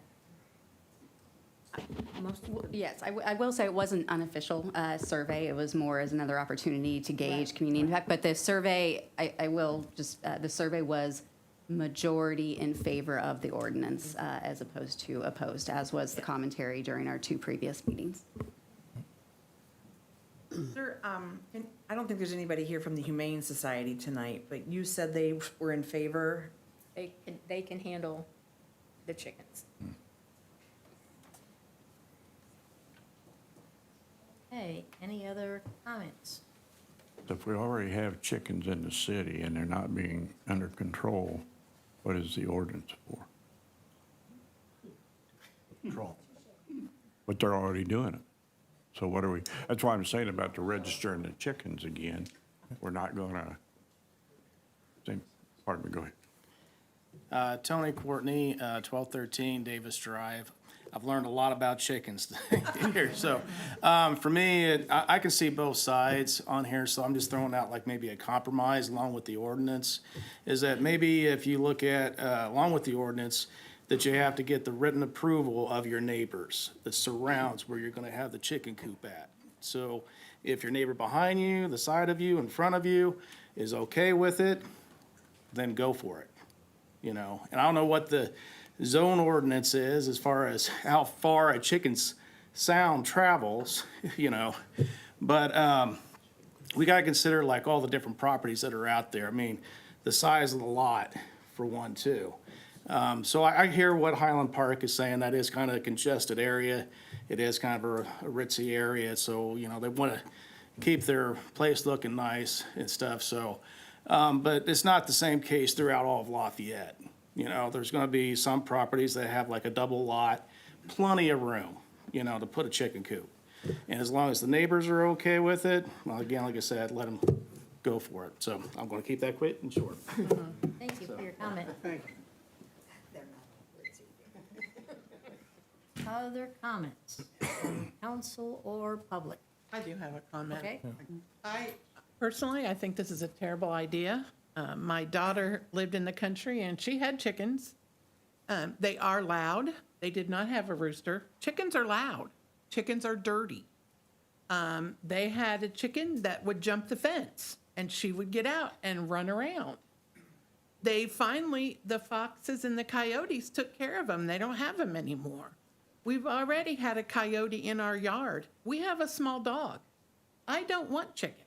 I don't want chickens in my neighborhood, and they do not belong in the city. They're country animals, and I'm opposed to this ordinance. Other comments or concerns? Well, when this all started, and when we had it last time, I was a hard no. We had 2 meetings, and it was 100% people spoke for it. And I was a hard no, sitting there saying, where are the people who said no? So I'm glad that some people showed up against tonight. But I've had a similar experience with Melissa was saying. I have an acquaintance that's on a farm, and they got rid of their chickens because they were filthy and hated them and didn't want them. I had a cousin in New Hampshire who had chickens and took very good care of them, but they had 2-acre lots. So those were all positive things. But I literally have had I had 1 email against before today. I got 1 email against today. It was almost 50-1. So I may be a vote yes tonight, but if folks come and present those same concerns I have, you know, I have folks that in my neighborhood that if they don't get a letter from the city, they don't mow their lawn. So if those people were to get chickens, what's that going to be like? The things that have changed my mind, though, is the number of people, that percentage I was talking about earlier, and the fact that animal control is willing to take this on is why I'll vote yes tonight. But that's not a guarantee for our second reading that will still be the case. So I hope that people, once they hear this and see that it's going to be a close vote or whatever it seems to be, that they will talk, because I will listen to that. And the reason that I was a yes tonight is because it was overwhelming yes from our people. Even the person from Highland Park that led it against last time, I saw her at church. She said, it's okay. It's all right. There's only 11 people got it in West Lafayette when they passed it. So anyway, that's where I am tonight, but I'm not a hard yes. It's certainly second reading. I'll be listening. I kind of echo your sentiments because I heard from so many people that were yes, yes, yes. And even people that pointed out the history of Highland Park began with horses and cows and chickens in the neighborhood when it was built. And they used that as their argument, you know, when these houses were all built, everybody had horses and chickens, and one person had a cow they rode to school. I mean, they told me the whole story about it. I didn't hear as many no's. So, you know, I respect everybody's opinion. It's a difficult situation because in one regard, it is kind of like, I mean, I have a bigger issue with the neighborhood cats that roam and use my yard as their bathroom. So at least this animal is contained, but at the same time, Necessarily. you know, I agree with you. It's like we heard all these yes, yes, yes, you know, no, and didn't hear a lot. And then tonight it's like, oh, no's. So yeah, it's a difficult situation. And I may express also, I'm against it, and as I talked to some of the people, as I expressed earlier, that I asked him, did you fill out a survey? Well, yes, I did, and I said, you live in a restricted area out here. Well, I know, but it's on social media, so I thought I'd participate, and we voted yes. So I don't know that the survey was really that authentic. It was just anything on social media, of course, you know, you're supposed to believe, but yeah, so anyway, but no, I think they are very dirty. I was a farm boy, and it was, even though Bob makes fun of me, but we had them, and they are filthy. And I tell you, you can't use their manure for anything. It's so city. I mean, but I like to eat chicken. I like eggs, but you know, I can go buy them. I even like the idea of the backyard farming and you know, that kind of thing, but not when there's neighbors. Well, and I think when they get their electric bills from heat lamps and stuff, you're probably going to wipe a lot of them out because at Some Express, one person said their light bill went up $100 just by keeping their chicken out, and she had 7 chickens. What side? So. I would just like to just give one final comment here. We always talk about bad people that don't take care of their lawns and don't take care of their animals and so forth. And unfortunately, you can't penalize the 90% or 99% of the people because of the 1% that aren't good neighbors, unfortunately. I think we've put quite a few safeguards in this ordinance. And the one thing that I would ask people to do is to please read the ordinance before you are for or against it so that you know what you're talking about. These are not animals that are going to be running loose either. So there is some confinement that is included in that ordinance. I have been very impressed with the people that have come forward wanting to have this ordinance. They are very responsible people. And I think that they probably want it for all the right reasons. And I think you're right. If they don't do what they're supposed to do, the coyotes are probably going to come in, and if they don't keep them pinned, and kill them. Oh, they'll come in anyway. So, Coyote wants them, they're gonna get them. yeah. So anyway, that's just my. Ms. Chesnick, if it's passed under the sunset, at any time during the year, we can revoke. Oh, absolutely. I mean, it's all ordinances are within your control. We have the 1-year sunset, but if for whatever reason the council wished to bring it back up before then, it's completely your right. I had several people negative, and I do know what I'm thinking about. And I think it's something that we don't need. And like I said earlier, I've seen some neighbors get upset about dogs and this and that, and I just don't see where it's a value. It is for a few people, but not the whole city, period. Yeah, you know, you buy a house and you move into the neighbor, and you want to, what's this neighbor like? What's this neighbor like? Am I going to live next to chickens? I just don't think we need it. That's it. Yeah, one back We have there. another public We have comment? we have a person from the public who wants to speak. Yeah, sorry, I should have spoken up earlier. My name is Claire Freeman. I live at 649 Perrin Avenue, also a historic neighborhood and very tight-knit. We have a lot of kids, tons of kids, and we love our kids. We love our yards. we love the idea of passing on some of this backyard nonsense, I know some people would call it, but we take it seriously. We take it very seriously, and we would take it seriously. We would be good owners. We want the opportunity to prove to the community that we can do this. And we want the opportunity to prove not just to ourselves and our kids, but to everybody that you know, it's a good thing. And if we're not good owners, then that's fine. I mean, we'll accept those consequences. So I think it's an inspiring idea, and we just would like to not have fear drive the decision. So I hear a lot of fear, like this could happen or this could happen. But, you know, a chance is also, you know, that's a good thing. So that's it. Thank you.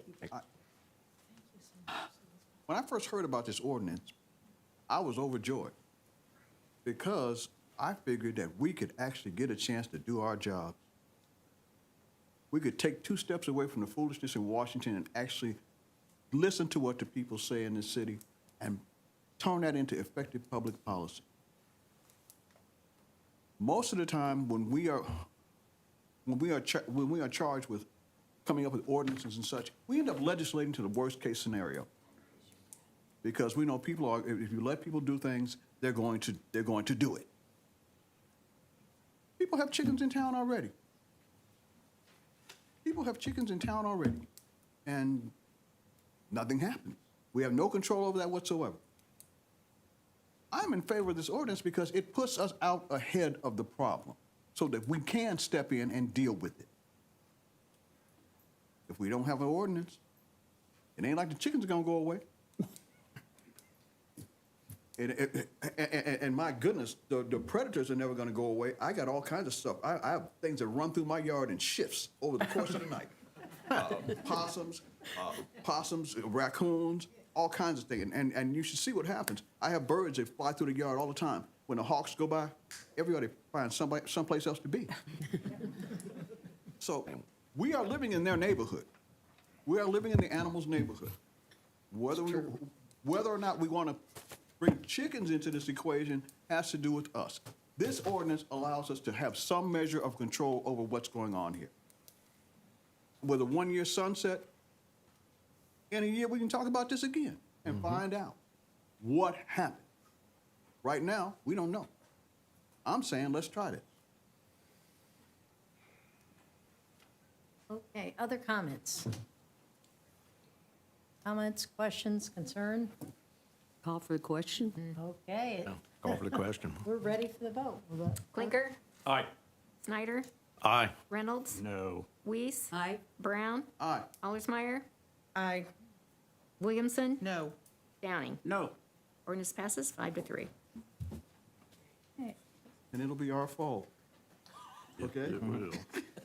Well, what we need to do now is people who have a viewpoint, if this will be heard again at the next council meeting. Yes. Which was my main reason for my vote, honestly, at this point, so it can come before council again. So we can get more feedback from the audience, yay or nay. Okay, next, ordinance 2025-30. That's one we just did. Oh, We're on 31. 31. An Okay, sorry. ordinance establishing rates and charges for the use and services rendered by the waterworks utility of the city of Lafayette, Indiana.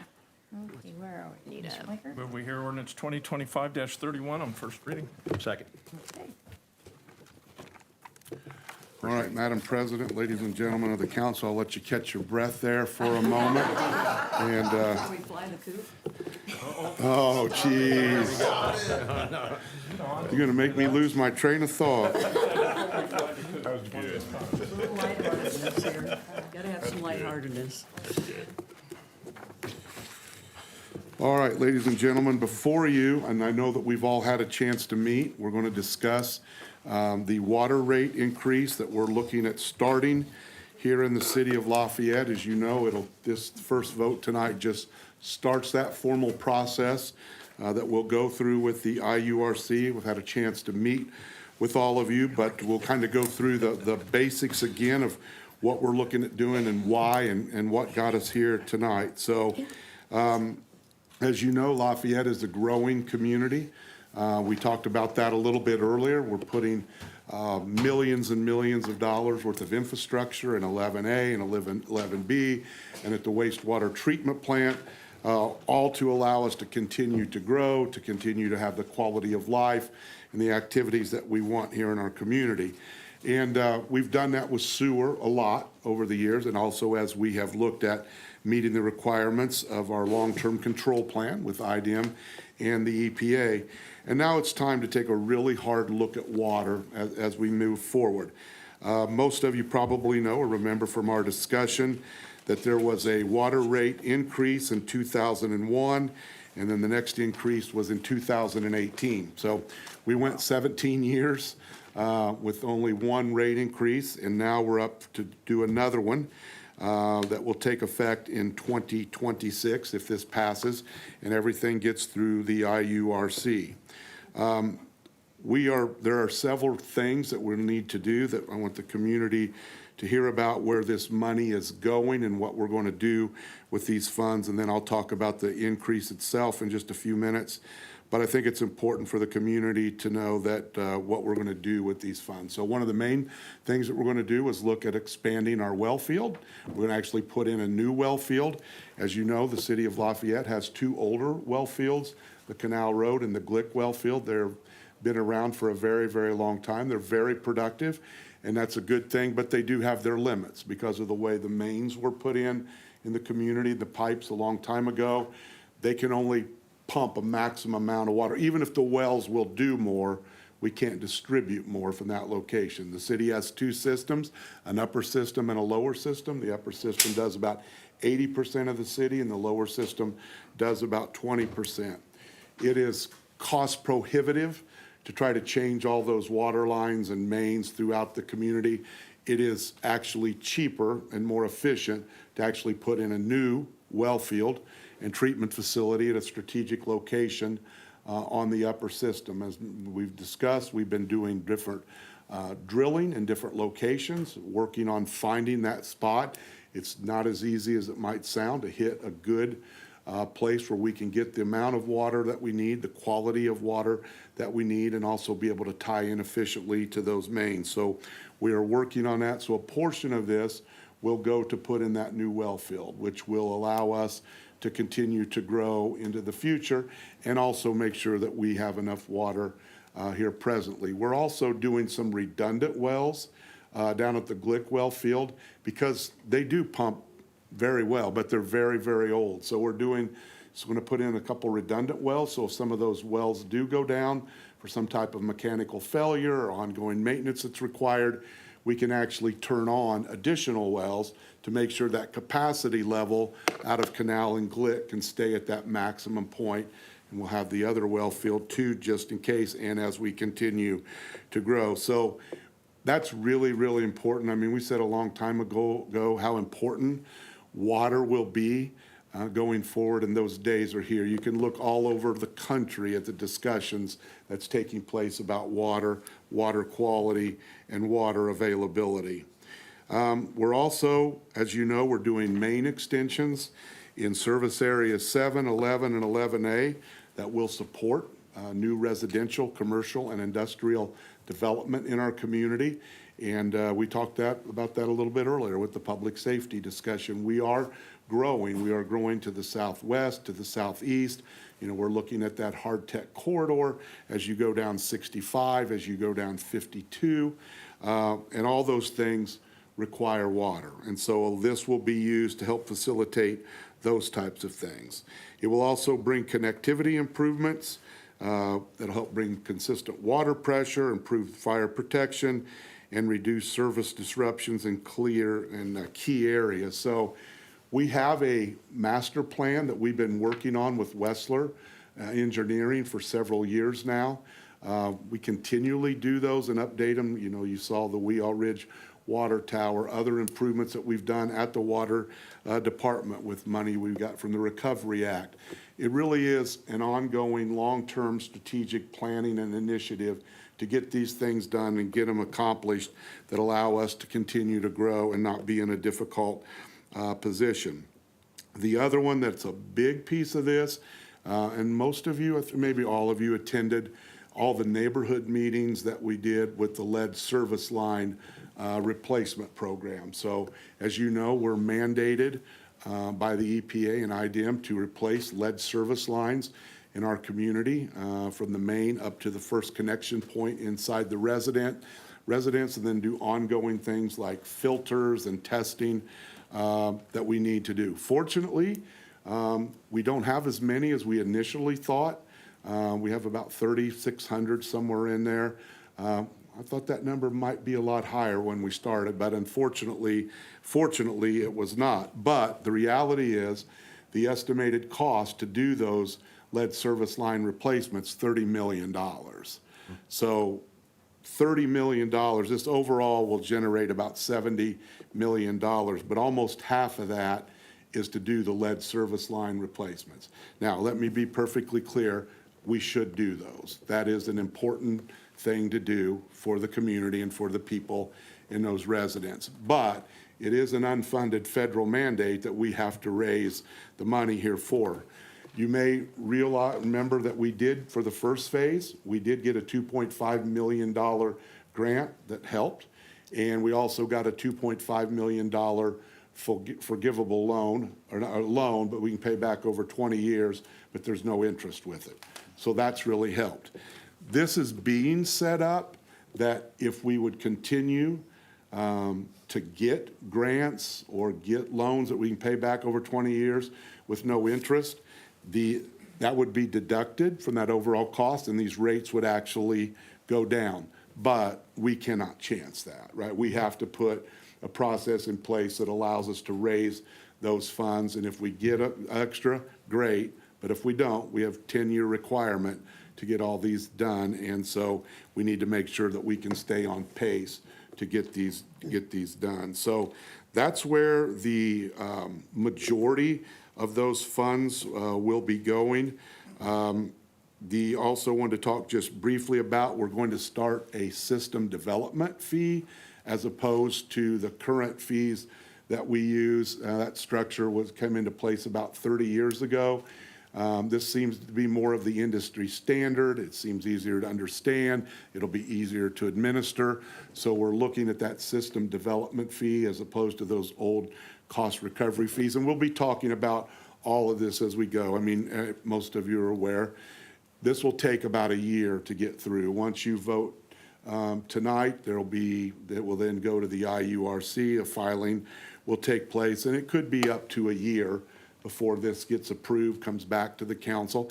And it may not get approved in the exact form that it is, right? There will be public hearings and meetings, and different groups will take a look at this, and maybe it won't get approved exactly like we're asking for. We'll just have to wait and see. I will say, again, we have done a really, really good job, as you'll see in the next presentation. Right now, for cities that are over 25,000 people, our water rates are the third lowest in the state of Indiana. And even after we do these two increases, we'll go up in about the middle third from the bottom. But there are 4 people that already have water rates higher than ours that are also doing rate increases, and once theirs go through, I think we'll be dropped right back probably about 5th from the bottom of all communities in Indiana that have over 25,000 people. And when you look at our combined with our water and sewer, there's communities paying $150 a month. So I feel like we have worked very hard to be reasonable and frugal and stretch these out as long as we can, but these are things that we need to get done. Like I said, this first vote will start that IURC filing. We'll look at it in a year. We're going to phase this in over 2 years. So the proposal, for somebody using 5,000 gallons a month, and that's how those ratings are all done too, would see a monthly bill increase from $1,781 to $2,332 in phase 1, and then to $2,961 in phase 2.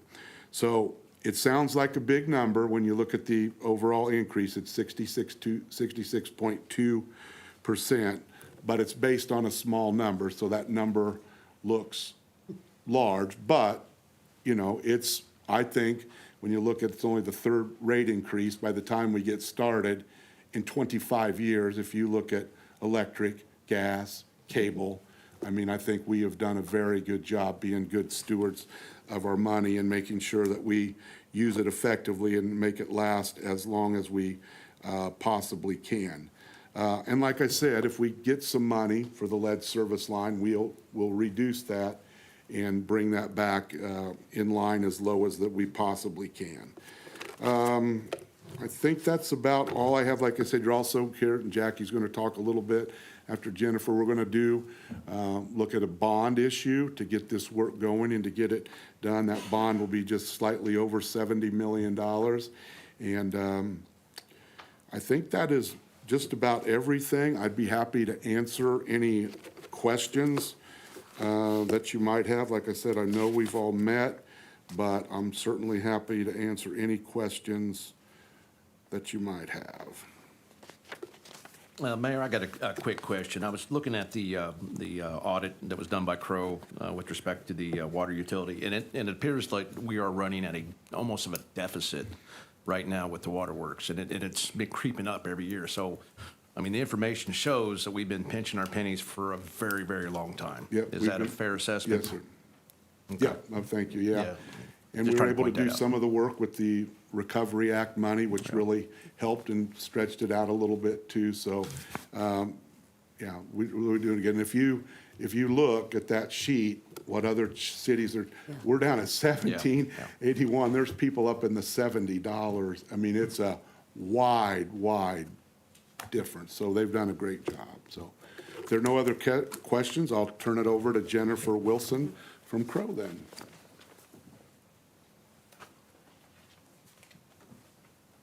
Thank you, Mayor. I'm Jennifer Wilson. I'm with Crow, and we serve as your rate consultant and your municipal advisor.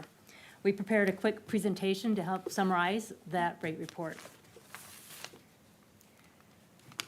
To quickly go through it, we look at your financials for 2022, 23, and 24, and we use 24 as your test year. We make adjustments to that 24 for fixed, known, and measurable items, generally things that we saw you'd already evaluated for your 25 budget. And then we come up with your revenue requirements, and that includes operations, taxes, current and proposed debt service, funding that debt service reserve, and then having annual extensions and replacements, and we're going to have that at your annual depreciation level right now. As the mayor said, you have a capital improvement plan that we're looking at over the next 5 years, and it's $64 million, and we're funding that through a series of bond issuances. We have the 2024 that he talked about. That's the $5 million that you're spending down right now. You have 26A, B, C, and 27. Those are all because of the different ways that we're going to finance them. If we can combine them into one, we will. But with those, we'll fund the new wellfield and wellfield improvements, as the mayor talked about, water main extensions, and the lead service line replacement program. And as I said, the annual extensions and replacements will be set at depreciation expense at $1.8 million. Just looking at the operating income and expenses, I like using these kind of graphs because you can see in 2022, you brought in $11.4 million, close to $11.5 million, and you spent in debt service and expenses $9.8 million. That meant you had $1.6 million that you could use to reinvest into your structure or hold on for a future project. In 2023, that amount increased because your revenues increased to $1,767,000. But in 2024, that amount decreased to $1 million. I said we made adjustments for your 2025 budget. That increases your operating expenses and taxes by $1.3 million.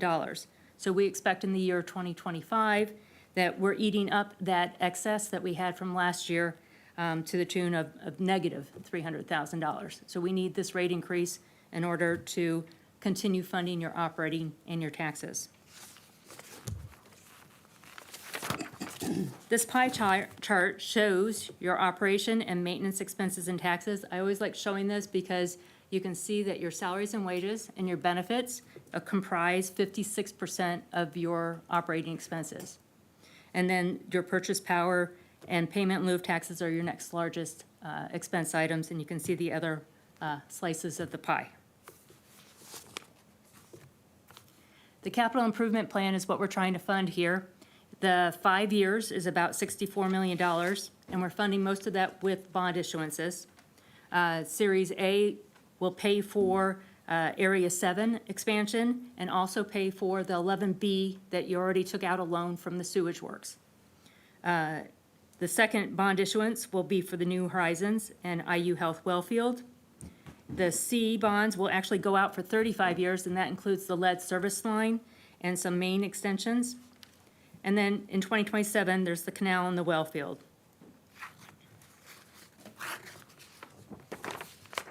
We've structured the debt so that your current debt right now is $1.5 million annually that you're paying.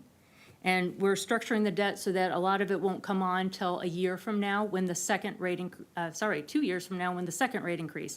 So we're gonna have, it takes a little bit of a process to get through the IORC. And so we anticipate that the first rates would go into effect next summer. And then the second series of rates would come in a year from then. So that we're trying to even out the rate increase so it's not hitting all at one time. But your current debt service is 1.5, and we're increasing it to 6 million. So that is a large jump, but we're trying to do it over 2 rate increases. So overall, your total revenue requirements is $19,626,000, and you're bringing in $15.5 million. So that's a deficit of $4.1 million. We'll increase the rates over 2 phases. A 66.2%, as the mayor rightfully said. When you have a lower number, that increase percentage sounds bad, but it's actually only $11.80 for a 5,000 gallon user over a 2-year time period. Any questions?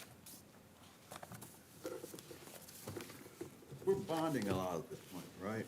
Correct. Yes, sir. I take it we're on the clock here because at some point, interest rates are going to start to go up.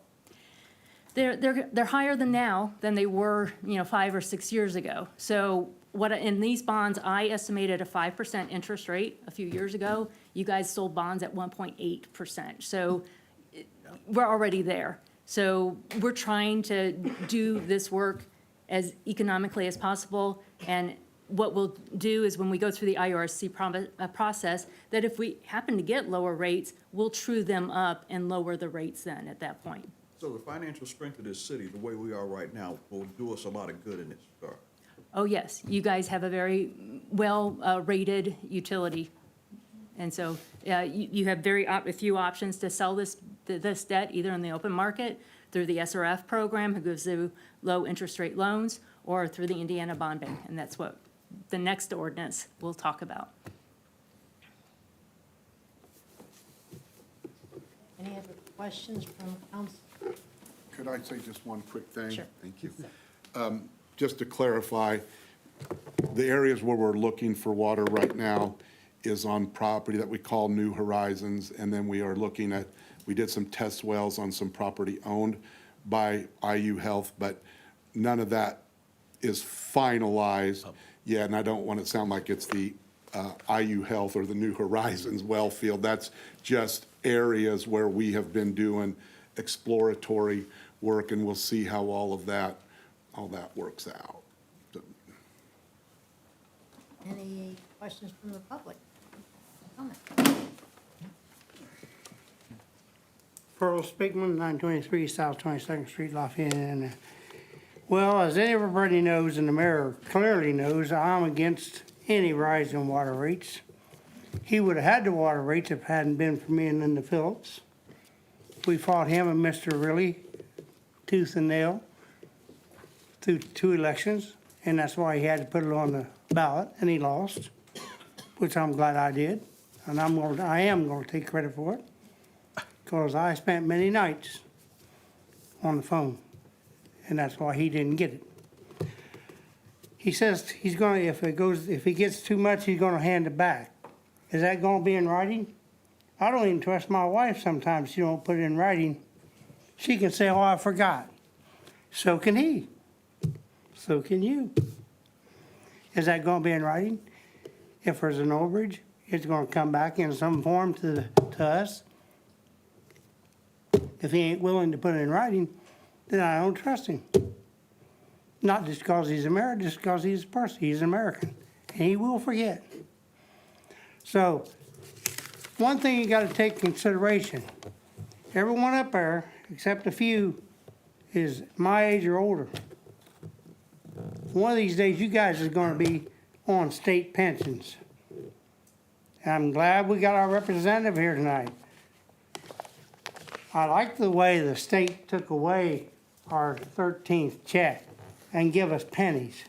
I like that, because us state workers don't deserve any money because we paid in to the Prophetstown Big Park for 3 years, and we paid all increases our insurance.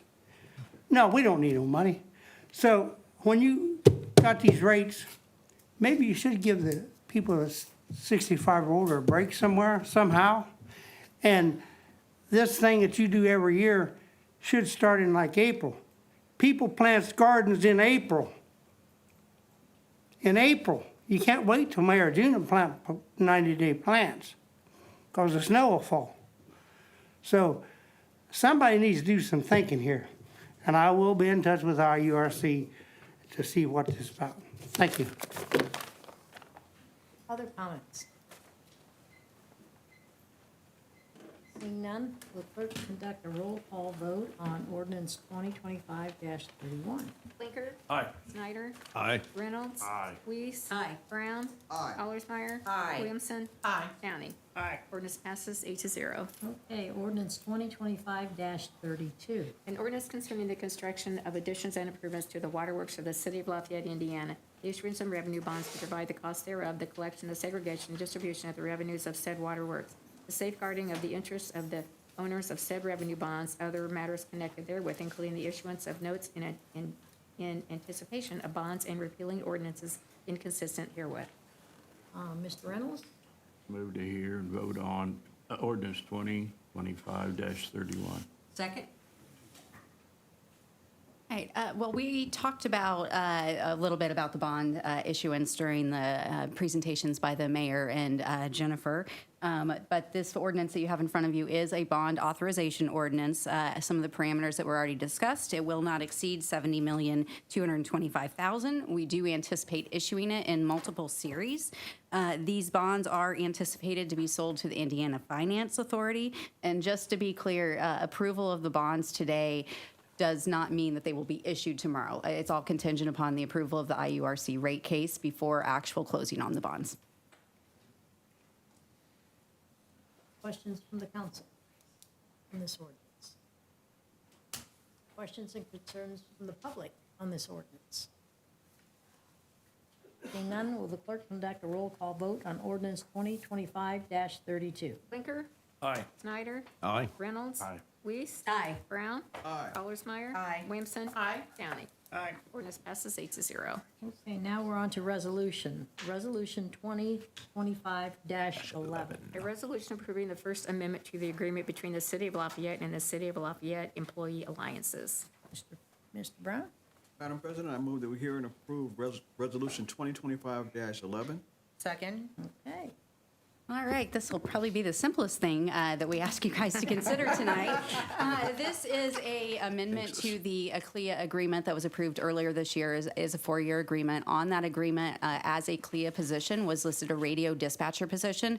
Shouldn't have been a CLIA position to begin with, and the person that had occupied that role recently retired. So we are cleaning that up during the transition to hire a new employee. So this amendment will remove the radio dispatch from the CLIA contract. Okay, thank you. Questions from the council about this ordinance? Questions from the public on this ordinance?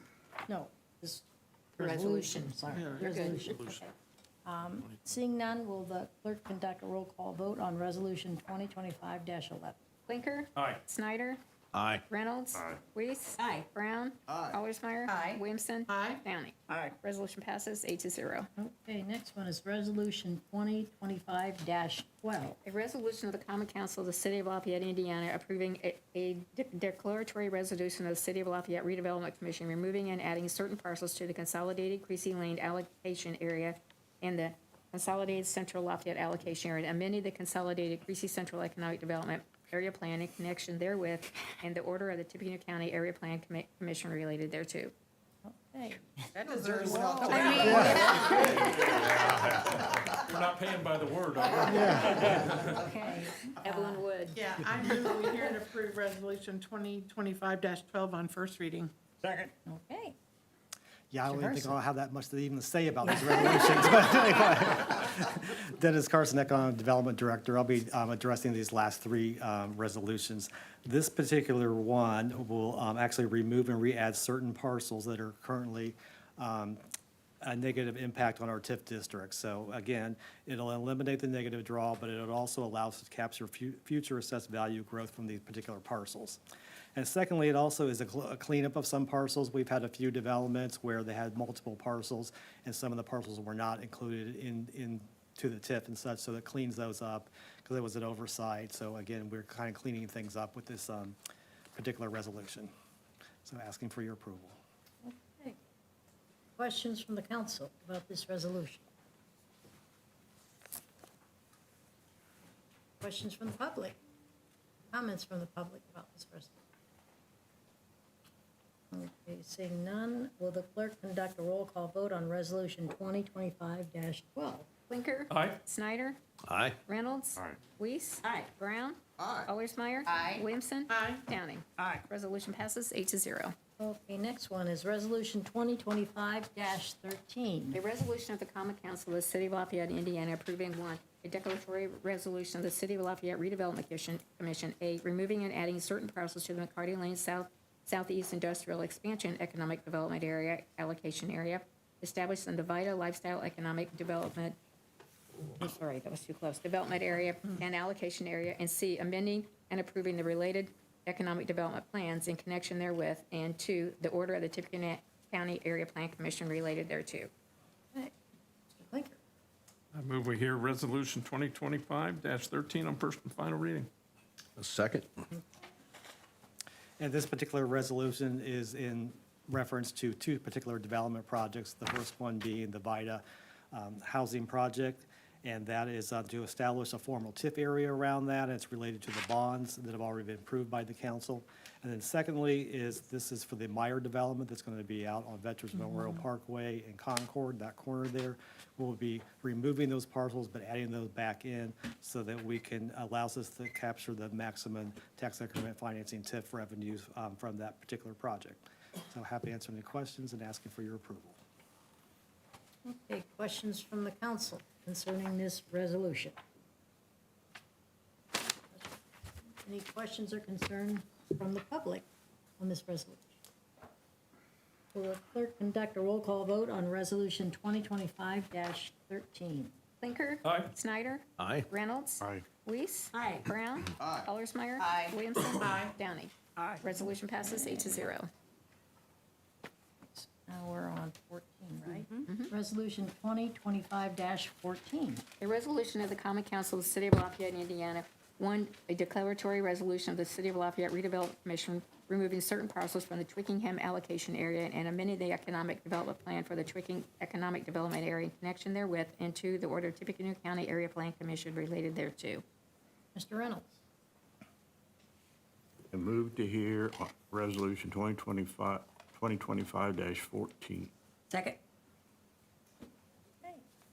Carson. And for this particular resolution, this will be removing particular parcels that are single-family residential parcels. When this TIF was established, much of the area was vacant land, so the anticipation was that we would probably be developments that we would be able to capture the increment from, but we cannot capture from single-family homes, residential homes, so it has been a negative draw on this particular TIF. So removing them will actually maximize our TIF revenues for this particular TIF, the Twickenham TIF. So happy to answer any questions and asking for your approval. Questions from the council? Questions or concerns from the public? Seeing none, will the clerk conduct a roll call vote on Resolution 2025-14? Blinker. Aye. Snyder. Aye. Reynolds. Aye. Weiss. Aye. Brown. Aye. Allersmeyer. Aye. Williamson. Downing. Aye. Resolution passes 8-0. Okay, miscellaneous and new business. Reports of standing committees. Reports of special committees. Reports by the mayor. No, thank you, ma'am. Reports of councilmen. Okay, now we're ready for public comment. If you have public comment, you may come to the podium. You have 3 minutes. State your name and address, and please be civil and respectful and courteous to everyone. Pearl Speakman, 923 South 22nd Street. I know you're gonna get tired of this address, 806 South 22nd Street. There's about a 3-inch brook going across the road.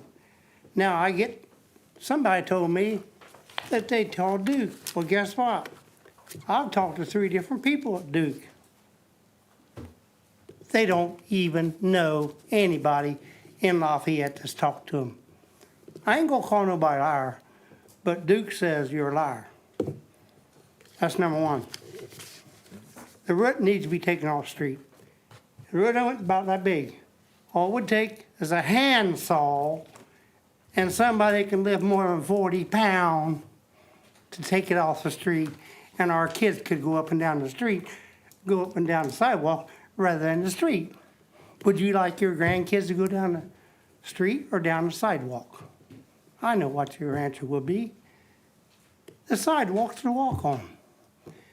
Back to sidewalks. We need a police chief that will take and put the people that's sitting in the parking lot at St. E on 14th Street. 3 of them there today.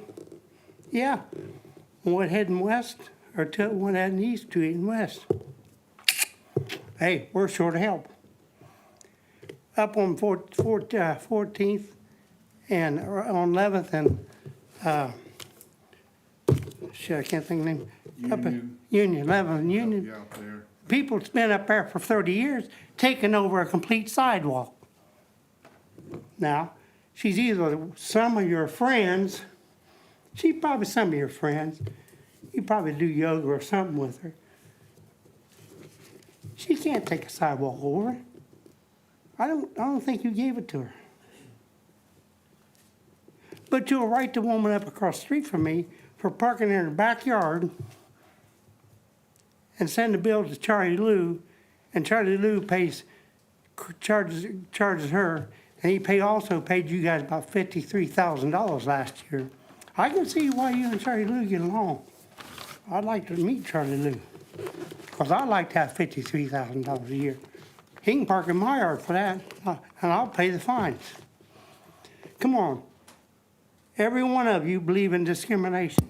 Every one of you. Be a Democrat or Republican. Go to the dictionary and see what discrimination is. And please, stop the damn discrimination. We need a mayor, an engineer, and a chief of police to do their job. They can make at least $500 a week on my street for people blocking the sidewalk. Blocking the sidewalk. Thank you for your comment. So let's do something. Other public comment. This is not nearly, my name is Sean Lutz, 314 Valley Street. This is not nearly as exciting, I apologize. So I live we go through the 10th Street corridor coming through, and this may be an issue that's been addressed, but I just want to get on the record. 10th and Columbia has been kind of a chaotic intersection to cross for some time because it's a big blind spot. People come down the hill. The cathedral can't lose any more parking spots. They're already at a max of what they can do. So I'm not saying get rid of parking spots, but even something as simple as like a mirror of some kind on the stop sign caddy corner, like a traffic mirror, would be a lot of help. Because I see people, either they're panicked and they don't want to go so traffic backs up, or they go, and then the other day someone got T-boned.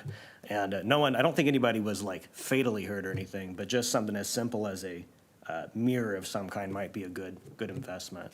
So that's all I have. What is that address again? That's 10th and Columbia. Thank you. And I did that without calling anybody any names. Thank you. Thank you. Thank you for doing that. Okay, any other public comment? No? Mr. Lincoln, Move for adjournment. Second. all in favor, say Aye. Aye. Well, hey.